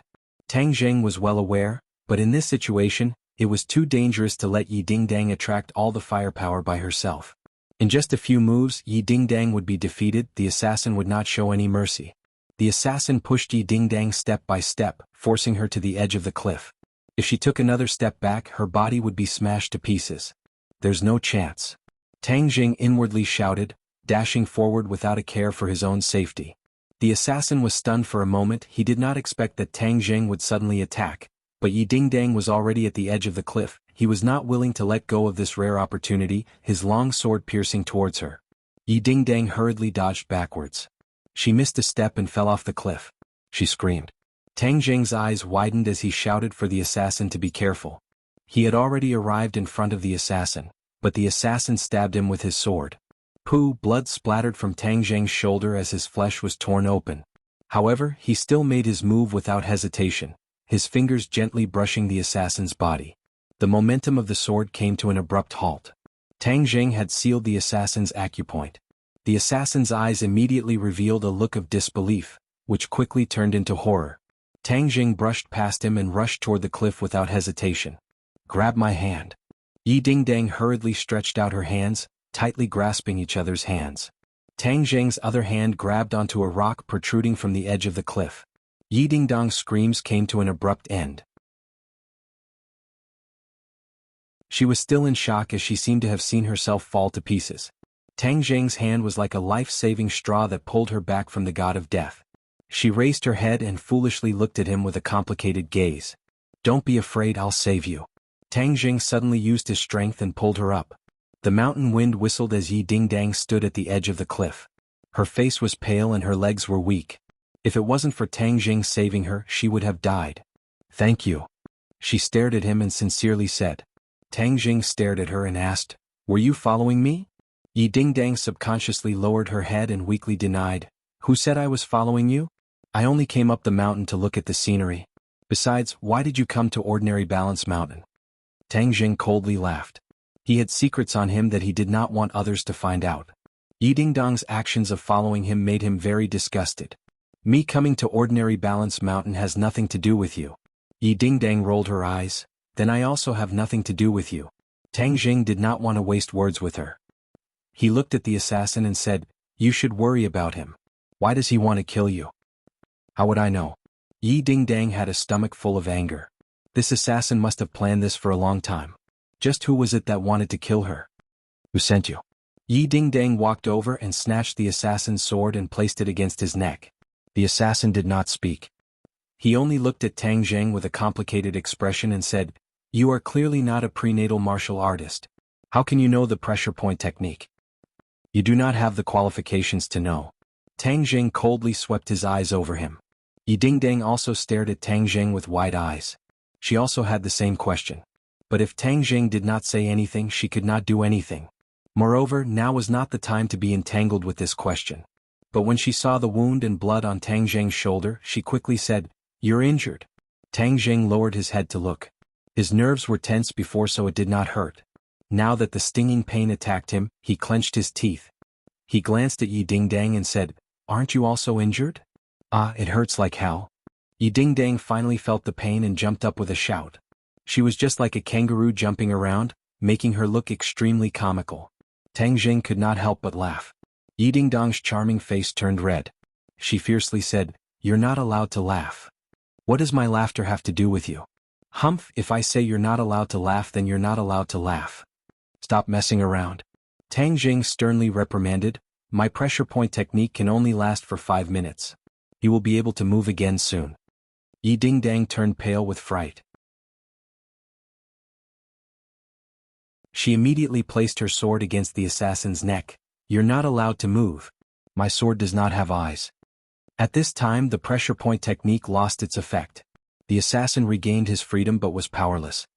He fiercely stared at Yi Dingdang and said, "Do you dare to kill me? I bet you don't even dare to kill a chicken." As he said this, he actually walked towards Yi Dingdang. Yi Dingdang turned pale with fright.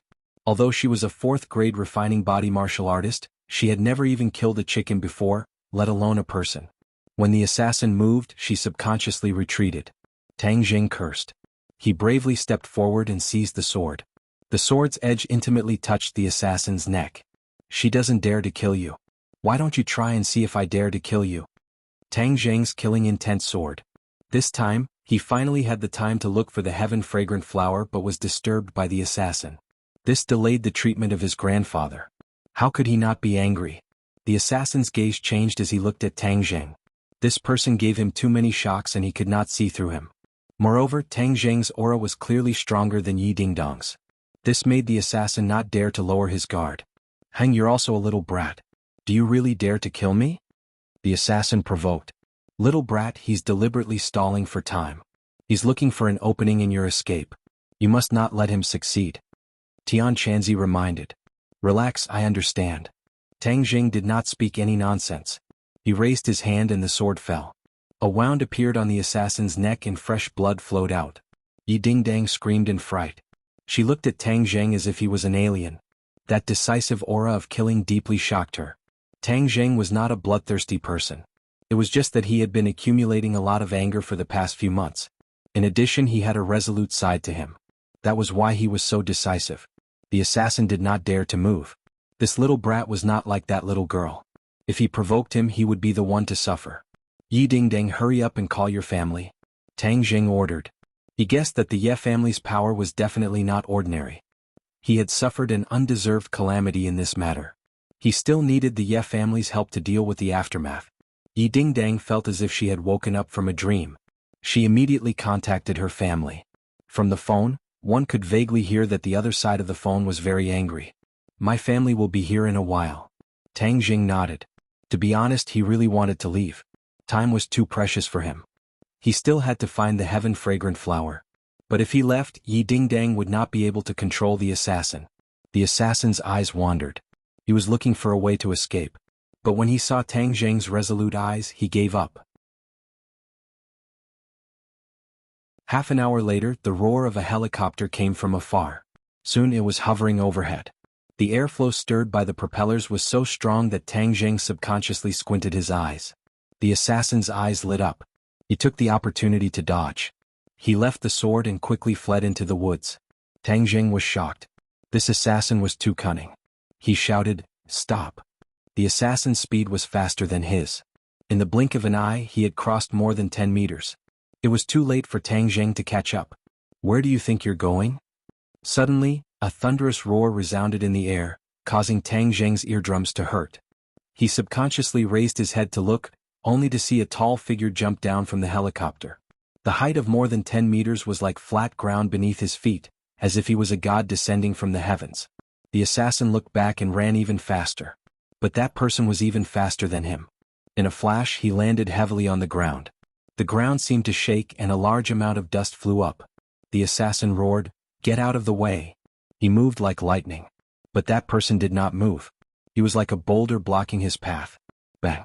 One punch, a simple punch. Fast, too fast. Tang Jing felt a blur in front of his eyes. That fist flew out and the assassin flew out like a kite with a broken string. Before he landed, that person had already reached the place where the assassin landed. 5 fingers stretched out and firmly grabbed the assassin. One move to win. This person's strength was too strong. He was like a fierce tiger. No, he was even stronger than a fierce tiger. Even if Tang Jing had the pressure point technique, he was definitely not his opponent. Only a 9th grade natal stage cultivator. Tian Chanzi said disdainfully. 9th grade natal stage cultivator, only. Tang Jing swallowed his saliva with difficulty. He was already unable to communicate with Tian Chanzi normally. Brat, don't be so shocked. If it was before, he wouldn't even be fit to carry my shoes. Tian Chanzi said arrogantly. A real man doesn't talk about his past achievements. Do you know that? Right now, you are just a strand of divine sense. Tian Chanzi was shocked. He did not speak. The helicopter landed and several black-clothed people hurriedly got off. They surrounded that person as if they were facing a great enemy. They vigilantly looked around. Dad, you're finally here. Yi Dingdang ran towards that person and threw herself into his arms. This person had thick eyebrows and big eyes. He was tall but not fierce. He looked like a typical middle-aged uncle. When he was young, he must have been a handsome young master. Dingdang, you're injured. He looked at the wound on his daughter's shoulder. His face became increasingly gloomy. I'm fine. Yi Dingdang had already adapted to the pain. She forced out a smile. What the hell is going on? This person wanted to kill me? Fortunately, your daughter was powerful. With the help of classmate Tang Jing, we were able to capture him. Yi Dingdang said casually. Tang Jing? His pupils constricted as he subconsciously looked towards Tang Jing. His gaze was like lightning as it landed on Tang Jing, causing him to involuntarily feel a sense of oppression. Tang Jing was disgusted. From the other's gaze he could see too many profound things. Since Yi Dingdang was already safe, then there was no need for him to continue to stay here. Thus he said, Yi Dingdang, I'll be leaving first. He then walked down the mountain in large strides.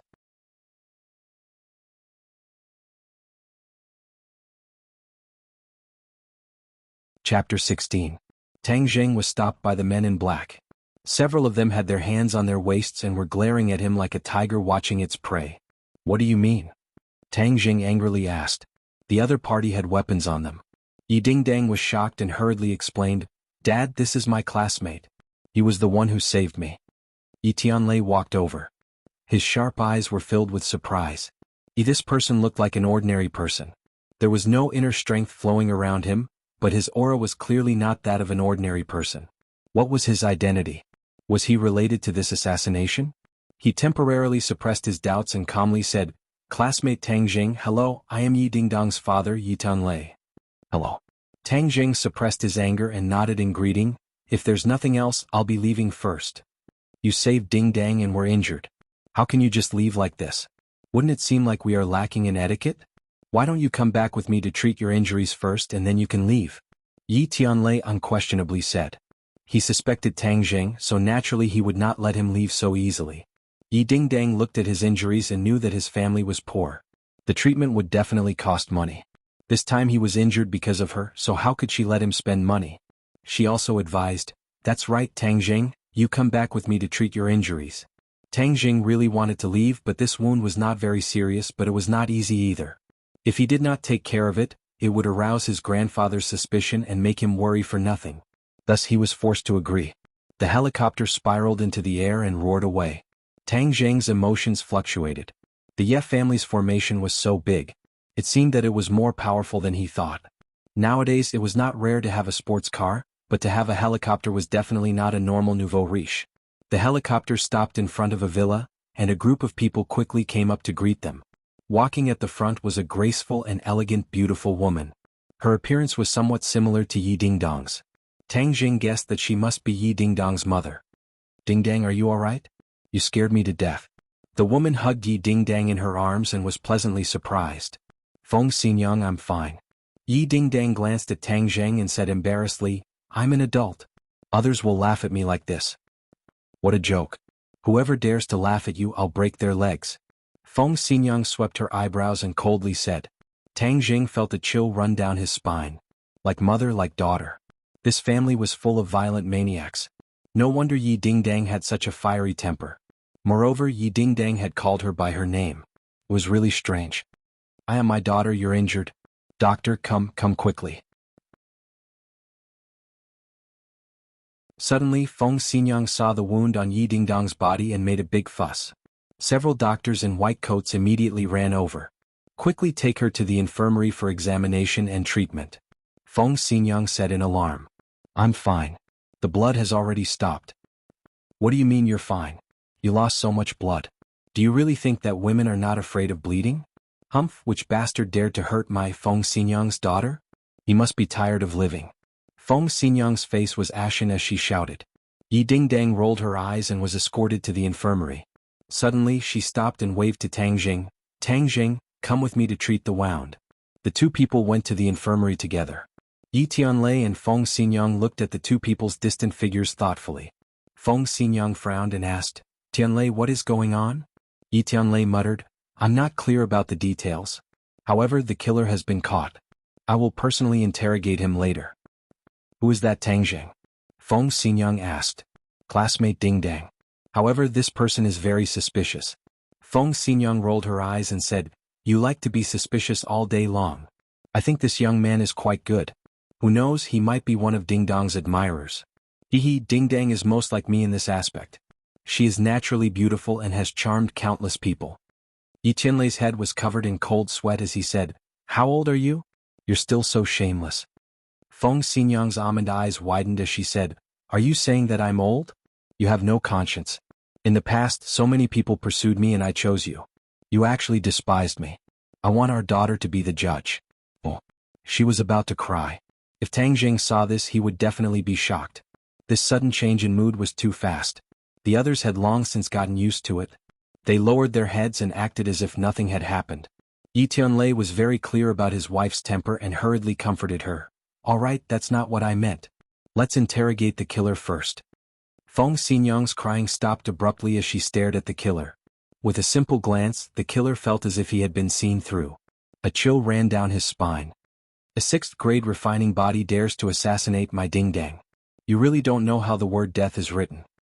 Feng Xinyang grabbed the killer's collar and quickly rushed into the villa. The killer was like a small shrimp, curled up and shivering. Tang Zheng and Yi Dingdong's shoulders were injured, but the injuries were not too serious. After the wounds were treated and bandaged, there were no major problems. Tang Zheng's clothes were stained with blood and could not be worn. He could only bare his arms. When Yi Dingdang saw his bare upper body, her face turned red. She secretly scolded herself. What was there to blush about? But his skin was a light bronze color, his muscles were well proportioned, and he even had a six-pack. He was just like a model on TV. If there's nothing else, I'll leave first. Tang Jing coldly said. You want to leave like this? Aren't you afraid of being called an exhibitionist? Yi Dingdang mischievously said. It was March and the weather was still a bit cold. A bare upper body outside would definitely not be treated as a good person. Then return my clothes to me. Tang Jing also felt that it was inappropriate, so he said. There's so much blood, how can you wear it? If the police see it, they will definitely treat you as a murderer. That's my problem. Tang Jing only wanted to leave this place as soon as possible. Yi Tianlei's questioning attitude made him very unhappy. Wait a bit, I've already asked someone to wash it. Tang Zheng was helpless and could only wait. Seeing him not say a word, Yi Dingdang moved closer. She was really too curious about him. Yi Dingdang lived a good life. Aside from training, she had no interest in learning. She also had no interest in girls' things. Normal things also had a hard time arousing her interest. This time Tang Zheng had aroused her interest, so how could she let him go so easily? Hey, what is your cultivation level? Yi Dingdang curiously asked. Tang Jing rolled his eyes at her and said, It's rude to ask someone this. What's there to be embarrassed about, stingy? Yi Dingdang pouted and rolled her eyes. I know, don't tell me your cultivation level is too low so you don't want to say it. Tang Jing's thoughts were seen through and his face turned red. Yi Dingdang's eyes lit up and she excitedly clapped her hands and said, Ha, I was right. So your cultivation level really isn't high, deliberately mystifying things, humph. Yi Dingdang had always been brooding about losing to him. It must be known that she had always thought that she was very outstanding. She never thought that she would lose to an unknown person like Tang Zheng. How could she swallow this anger? Even if my cultivation level is low, you are still not my opponent. Tang Zheng replied. Yi Dingdang felt as if someone had grabbed her neck and was immediately speechless. She fiercely glared at him and had to admit that this was an indisputable fact. You are clearly not a prenatal stage martial artist, so how can you know the pressure point technique? Who said that the pressure point technique can only be practiced by prenatal stage martial artists? Is that not the case? No. Tang Jing silently added in his heart, in fact, cultivators can also practice it. Yi Dingdang sat down and angrily said, You're lying, my dad said that only prenatal stage martial artists can practice it. Then your dad is wrong. Tang Jing lightly said. You dare say my dad is wrong? Yi Dingdang stared with wide eyes. Everyone makes mistakes. Yi Dingdang coldly snorted and changed the topic, asking, Who did you learn your martial arts from? I'm not telling you. Stingy. Then why did you go to Ordinary Balance Mountain? I'm not telling you. Yi Dingdang was about to go crazy. Do you know anything else besides this sentence? Tang Zheng was too lazy to pay attention to her and said, Are my clothes ready? Not ready. Yi Dingdang angrily said. Miss, the clothes are ready. At this time, a servant came in carrying the clothes. Yi Dingdang fiercely stared at this blind fellow, who came at such a bad time. Tang Jing proudly smiled and took the clothes, saying, Please leave, I want to change. Just change, you've already seen everything. You really want to see? Tang Jing shook his head and said, Are you a peeping Tom? It seems that I need to spread this around. Who said I'm a peeping Tom? Yi Dingdang was flustered and exasperated, she felt like she was going to vomit blood. I'm changing yet you insist on looking. Isn't this peeping Tom? Fine, I won't look. It's so ugly, what's there to look at? Yi Dingdang held back her anger and rushed out. Tang Jing faintly smiled. Little thing, you want to bicker with me? Making you vomit blood is already light. To be honest, he really wasn't used to changing in front of strangers, especially women. He quickly changed his clothes and went out. He was wearing Pingcheng International School's uniform, not the loose-fitting uniform of a public school. The well-tailored suit set off his figure very well, giving him a bit of a handsome and elegant feeling. Yi Dingdong's eyes lit up, thinking how she didn't notice before that he was actually a little handsome. If there's nothing else, I'll be leaving. My parents want to see you. Tang Jing frowned, hesitated for a moment, and then agreed. After all, this was the Ye family. If he didn't greet the host and left, it would be impolite. Tang Dehai had taught Tang Jing the basic principles and etiquette of a person since he was young, which had a great influence on him. Yi Dingdang brought Tang Jing to the living room. The living room was very large and dazzling, just like a palace.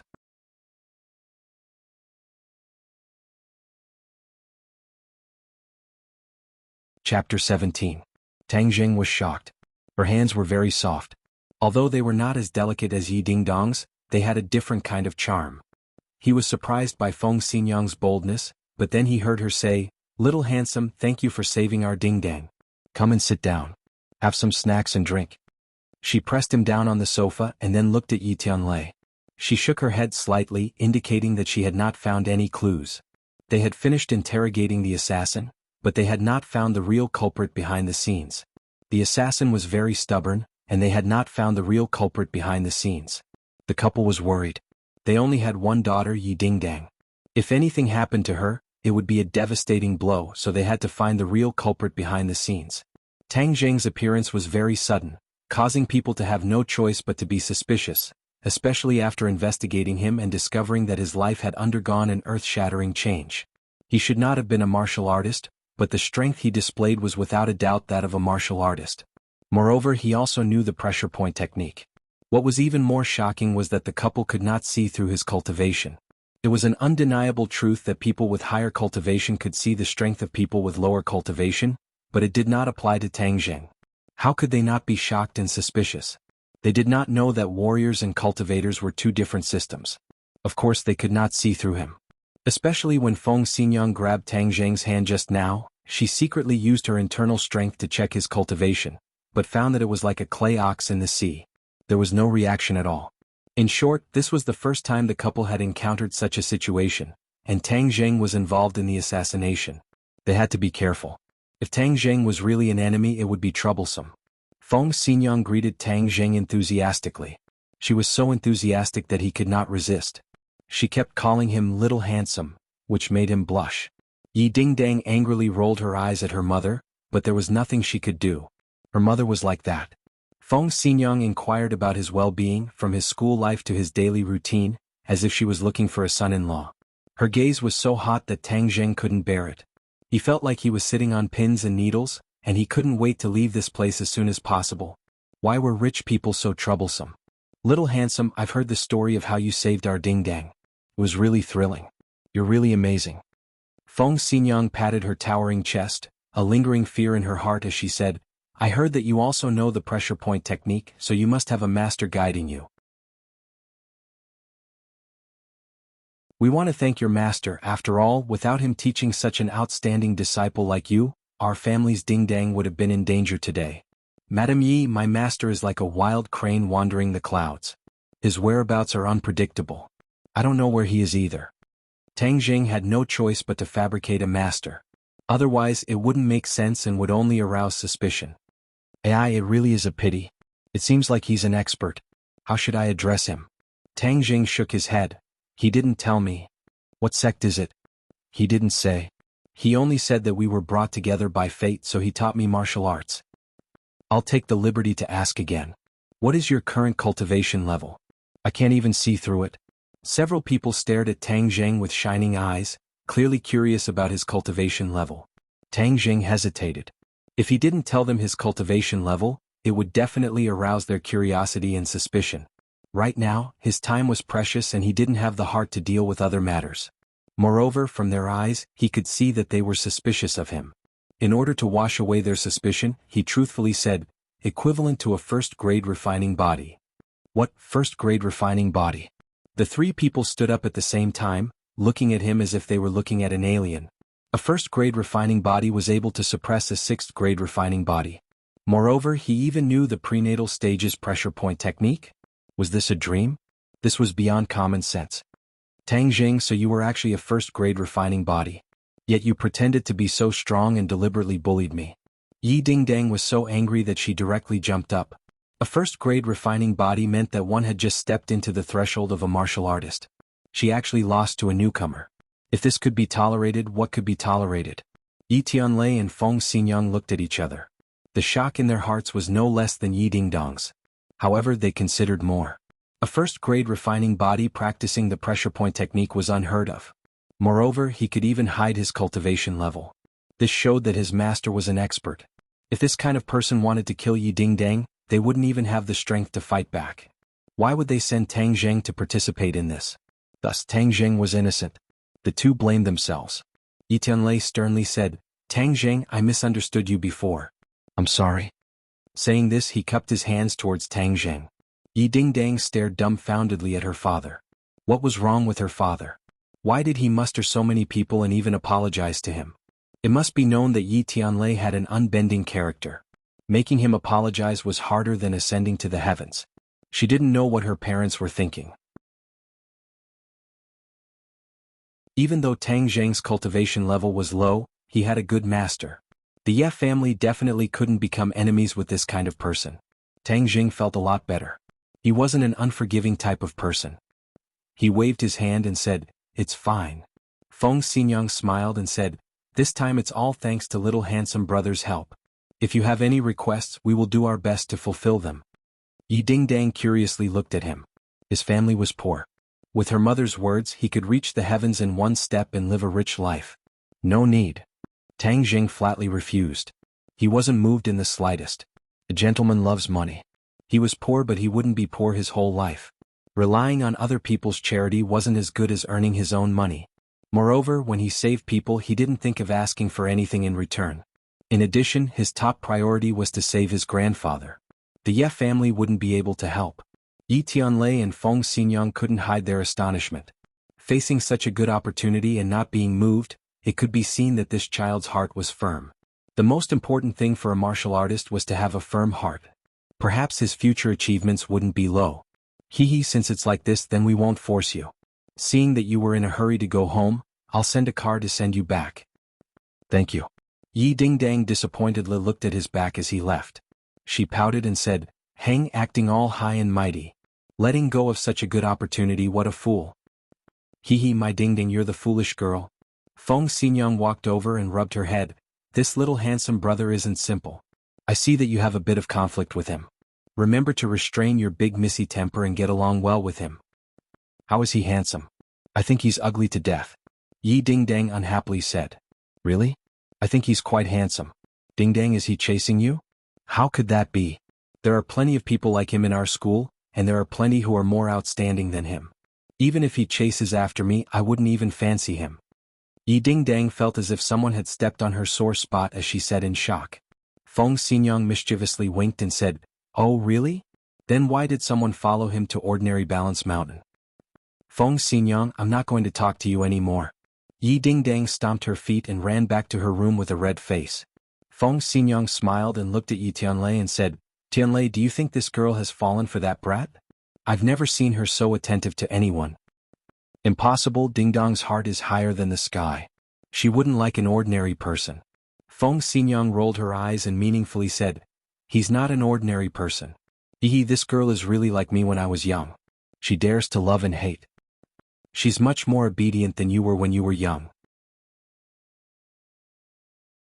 "What, you're saying that I was very wild when I was young?"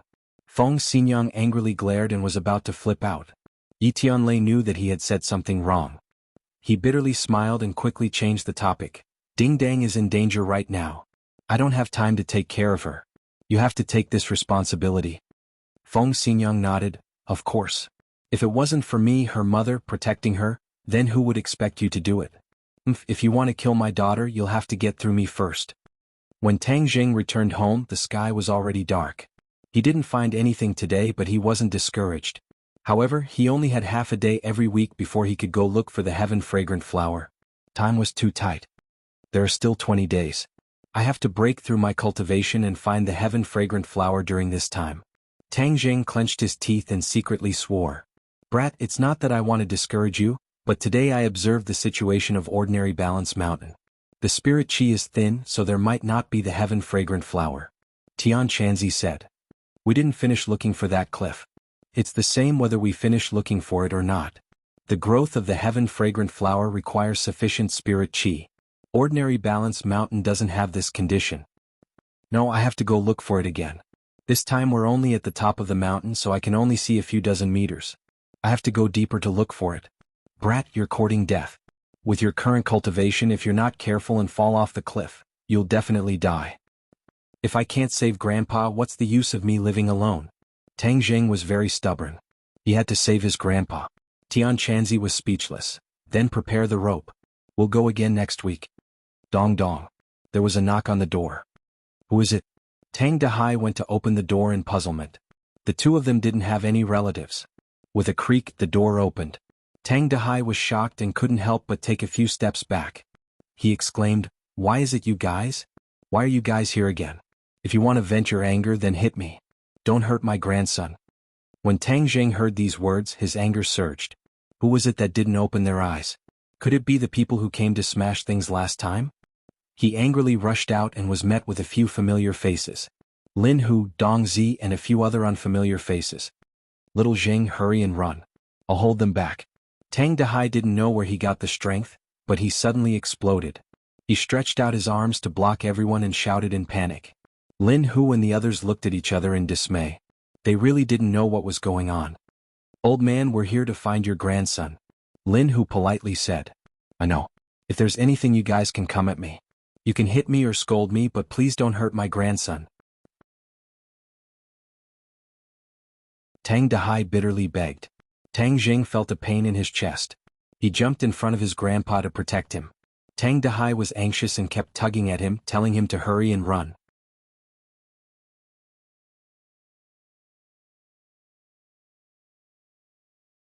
Chapter 18. Tang Jing nodded his head, turned around and said to Tang Dahai, Grandfather, they are not here to cause trouble. Don't worry, they won't do anything to me. Tang Dahai was in disbelief as he pointed at the several people in the crowd and said, Little Zheng, don't lie to me. How is this possible? Last time it was them who came to smash our house. You should hurry and leave before it's too late. They are the culprits. Tang Jing's gaze turned cold as it fell on the several dejected people in the crowd. Get out here. Lin Hu loudly roared as the several people obediently walked out like stray dogs, not even daring to breathe loudly. Little brother, I have already brought the people to you. Last time it was these little bastards who caused trouble. They are not my people and are just a few random people. They actually dared to cause trouble in my brother Hu's territory. They must have eaten a leopard's guts. Lin Hu angrily said.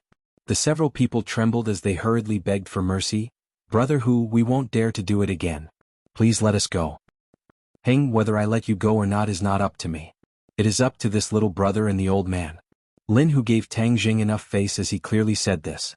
The few of them timidly looked at Tang Jing as they really did not know what kind of ability a person younger than them had to be able to make brother Hu mobilize such a large force.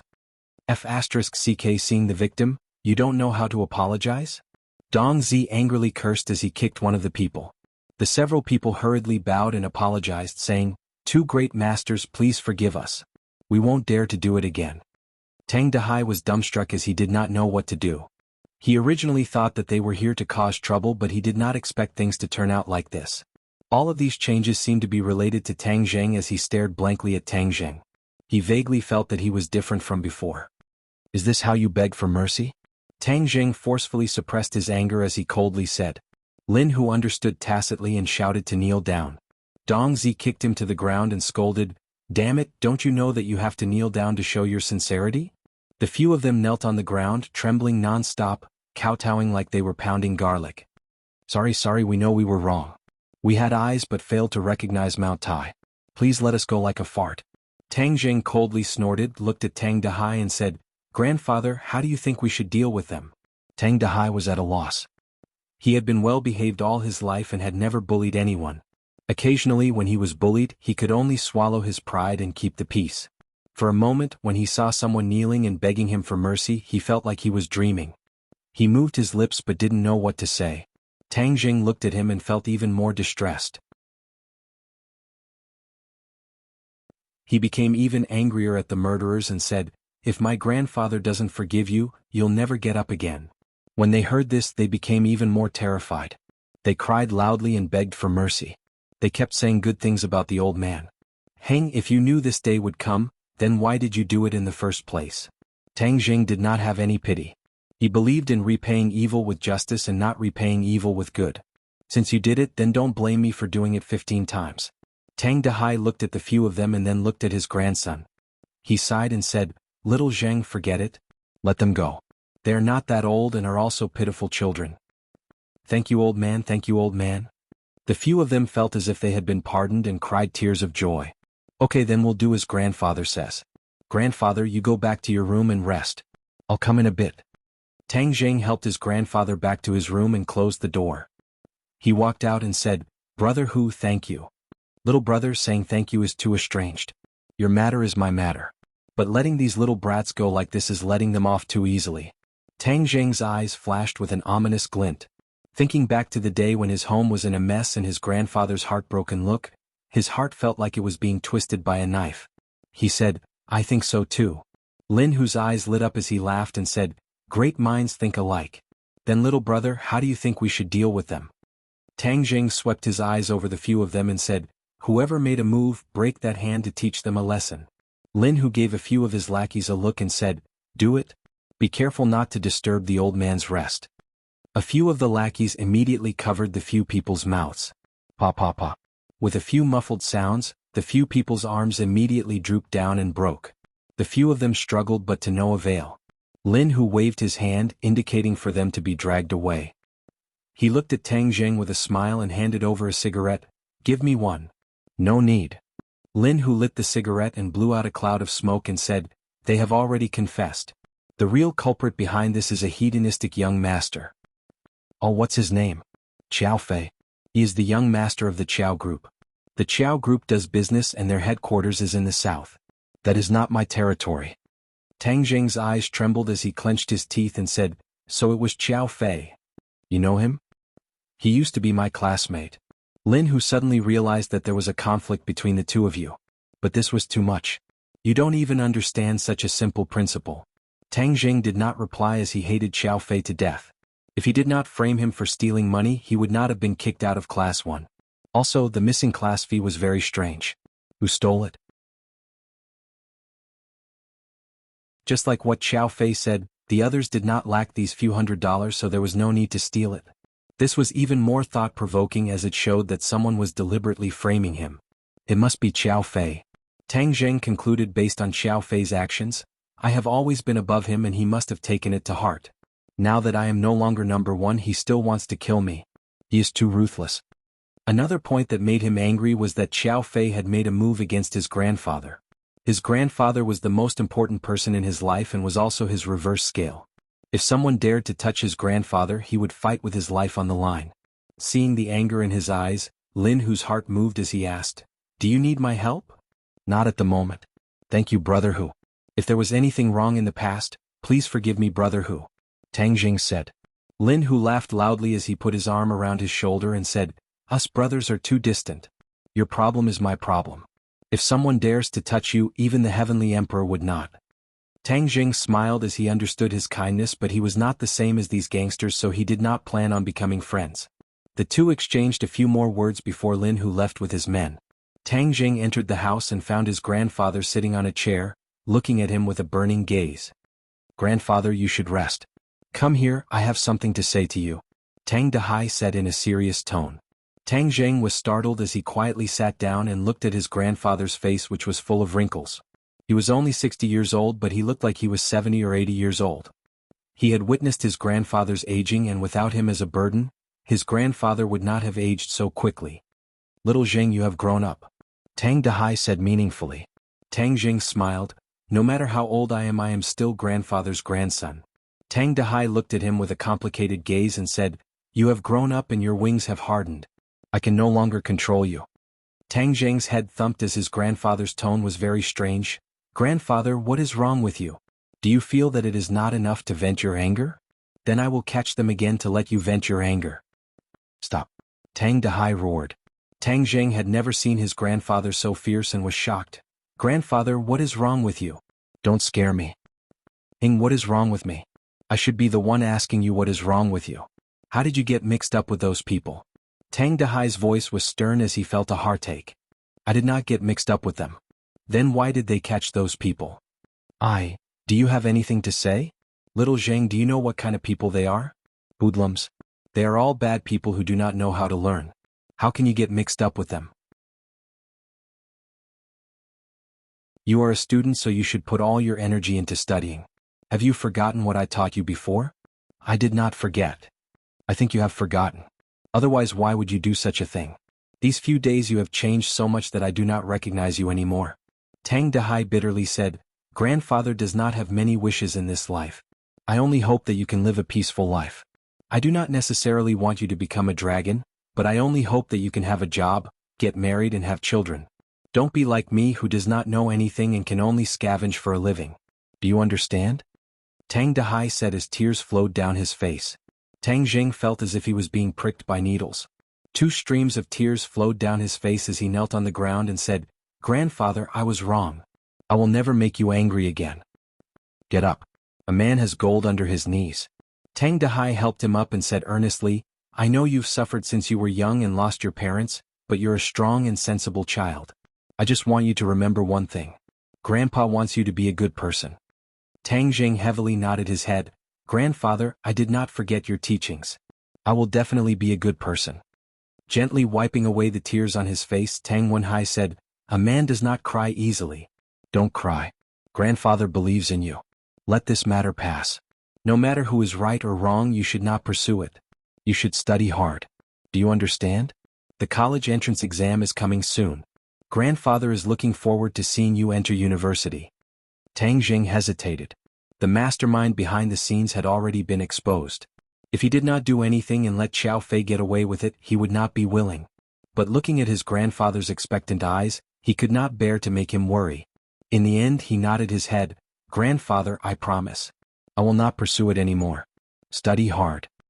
He secretly swore in his heart, Xiao Fei, this time I will let you go because of grandfather. If you continue to be stubborn, then don't blame me for being impolite. Tang Dahai rubbed Tang Zheng's head and grinned, My good grandson. Okay, go to sleep. You still have class tomorrow. Tang Zheng returned to his room and sat cross-legged. Tian Chanzi snorted and said, Your grandfather is too soft-hearted.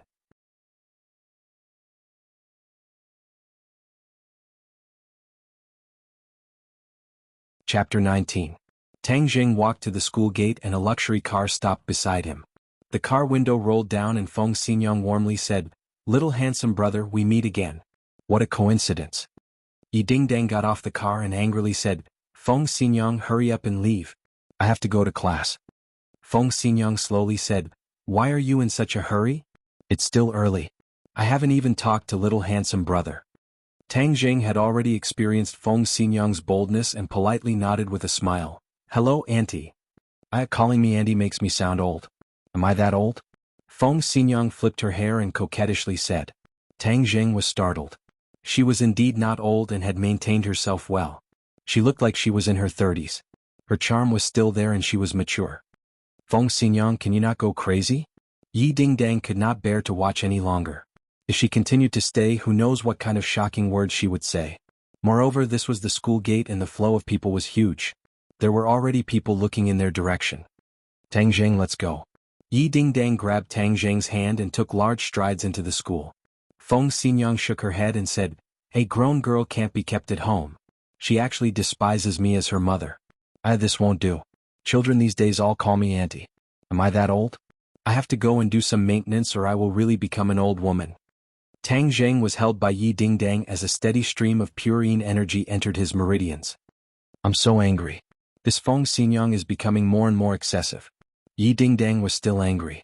Tang Zheng smiled and said, Why don't you call her mom? Why do you call her by her name? Wasn't it because of her request? She said calling her mom makes her sound old. She wanted me to call her by her name. She doesn't look like a mom at all. Actually, I think she's pretty good. Tang Jing had never enjoyed a mother's love. He felt that Feng Xinyang's energetic personality was free and easy, which was really good. Good my ass. Yi Dingdang rolled her eyes at him. The two of them were holding hands. This scene was truly a spectacle on campus. In the past, Yi Dingdang was someone who kept people away. She had never had any physical contact with anyone. This time, she was actually holding hands with Tang Zheng and strolling around the campus. This was no less than explosive news. Ka. Someone secretly pressed the shutter of their cell phone to record this scene. Everyone speculated that what was said on the forum a few days ago was true. Yi Dingdang really did like Tang Zheng. Heavens, what was so good about him? He wasn't the top student he used to be. He was now a bad student. Could it be that the school beauty's taste was so unique that she had a special liking for bad students? Yi Dingdang only cared about leaving Feng Xinyang's noise as soon as possible. She didn't realize that her actions had caused such a big commotion. Tang Zheng couldn't wait to hold her hand so that he could absorb her pure yin energy. Moreover, her hand was smooth and tender, which was really comfortable. Tang Zheng? Suddenly, someone called out from behind them. The two of them stopped and saw Fang Shishir standing behind them. Her expression was complicated as she looked at the two of them. Her gaze fell on the pair of hands that were tightly clasped together. Yi Dingdang was stunned. She and Fang Shishir were known as the two school beauties. Although she didn't care about these titles, girls still had vanity. She had also paid attention to Fang Shishir, but she found that the two of them were not on the same path, so she didn't have much contact with them. At this moment, looking at Fang Shishir from such a close distance, she couldn't help but admit that she was really beautiful. Her beauty was a kind of gentle beauty that was more feminine. You too. Fang Shishir also knew about what happened on the forum. She didn't completely believe the rumors about Tang Zheng and Yi Dingdang. After all, Tang Zheng had been immersed in his studies for the past 2 years and had never been in a relationship. However, when she saw the two of them holding hands, she had no choice but to believe that all of this was true. They really were together. She felt a slight sourness in her heart, as if she had suddenly lost her most precious thing. Tang Zheng's head thumped and he hurriedly let go of her hand. Yi Dingdang glared at him, thinking that she was too careless. The two of them had been holding hands for so long and she didn't even notice. However, looking at the panic in his eyes, she felt a burst of anger. I'm a girl, but I didn't say anything. Instead, you made it seem like you were the one who suffered a big loss. Could it be? She rolled her eyes and looked at Tang Zheng and Fang Shishir. Her heart skipped a beat. These two were having an affair. It was as if she had discovered a new continent. She felt that it was inconceivable and interesting. What was so good about him that Fang Shishir actually fell for him? Tang Zheng, I saw the post on the forum. Fang Shishir wanted to say something but stopped. Tang Zheng's heart tightened and he quickly explained, that's all made up by others. Don't believe it. But you too, it's a misunderstanding. It's all a misunderstanding. Yi Dingdang heard this and couldn't take it anymore. You're in such a hurry to disassociate yourself from me, as if I'm a dog skin plaster. She glared at him with her almond eyes and said, Tang Zheng, what did you say was a misunderstanding? It was a misunderstanding to begin with. Tang Zheng spoke the truth. Yi Dingdang was furious. Women all like to compare, especially between beautiful women. Seeing that Tang Zheng cared so much about Fang Shishir and treated her so badly, she couldn't help but feel angry. She mischievously thought, you've always lied to me that you're an acquired warrior. I haven't gotten my revenge yet. This time, I won't let you have it easy and ruin your good fortune. Tang Zheng, you heartless person. You've already held my hand and said that you'll treat me well for the rest of your life. But you're so fickle. Once you saw Fang Shishir, you completely forgot about it. You're too heartless. Yi Dingdang complained with tears streaming down her face. Her sincerity made Tang Zheng wonder if he had really said those words. But he clearly knew that all of this was a facade. She was just acting. You're talking nonsense. Okay, you don't want to admit it, right? Then who was the one who held my hand just now? Yi Dingdang's eyes flashed with an imperceptible craftiness as she spoke pitifully. You were the one who held my hand, okay? Tang Zheng was speechless. How could there be such a person who inverted black and white like this? I'm a girl. How could I take the initiative to hold your hand? It was clearly you who held my hand. Tang Zheng was at a loss for words. How could this woman be so unreasonable and invert black and white? Fang Shishir's face turned red all the way to her neck. Yi Dingdang's words couldn't be any clearer. But she didn't believe that Tang Zheng was a heartless person. But the truth was right in front of her and she had no choice but to believe it. Her mind was a bit messy as if it was paste. She felt that she was a third party and she hated third parties the most. She looked at Tang Zheng with mixed feelings and said, "I'll go to the classroom first." Then she ran away as if she was flying. Yi Dingdang smiled proudly as if she had won a battle. Tang Zheng flew into a rage. All of this was caused by her. He glared at her and said, "What are you trying to do?" Yi Dingdang raised her head and said, "Nothing." "Then why did you say those words just now? Why does it seem like you care about her? Could it be that you've fallen for her?" It's none of your business." Tang Jing felt a bit guilty. Did he really like Fang Shishir? She was beautiful, gentle, kind, and also unconditionally believed in him. Who wouldn't be moved by such a girl? Tang Jing was also a hot-blooded youth. He also had expectations for relationships. It was just that he tried his best to restrain himself and wholeheartedly immersed himself in his studies. Now that he had undergone a great change, his muddled thoughts couldn't help but become clear. Yes, he had feelings for her. He had always had feelings for her. It was just that the two of them didn't have much contact. Moreover, they were worlds apart. This feeling was buried deep in his heart. I can see that you really like her. So it turns out you like this type. But I won't let you succeed. Who told you to pretend to be an expert and lie to me? Yi Dingdang said and swaggered away. Tang Jing was dumbstruck. This woman was too unreasonable. All of this was clearly started by her. He didn't know that when talking reason with a woman, a man would always be at a disadvantage. The two of them sat next to each other, ignoring each other. Tang Jing silently absorbed the purine energy while cultivating. "Boss, you're too awesome." Feng Yong anxiously rushed in. "Is that true? Is it true? What is real or fake?" Tang Jing scratched his head in confusion. Is what the forums are saying true? What nonsense is the forums talking about? Feng Yong hurriedly took out his phone and said, "Boss, look at the pictures and text. Now your fame is even higher. Wow, your index on the billboard is already heaven-defying. Since the forums were established, you are the first person to reach such a heaven-defying index. You are indeed my boss." Tang Jing was dumbstruck. The forums had recorded the scene that had just happened with pictures and text, but it was completely distorted. It said that the two school beauties were jealous of Tang Jing. They were fighting openly and secretly and almost fought.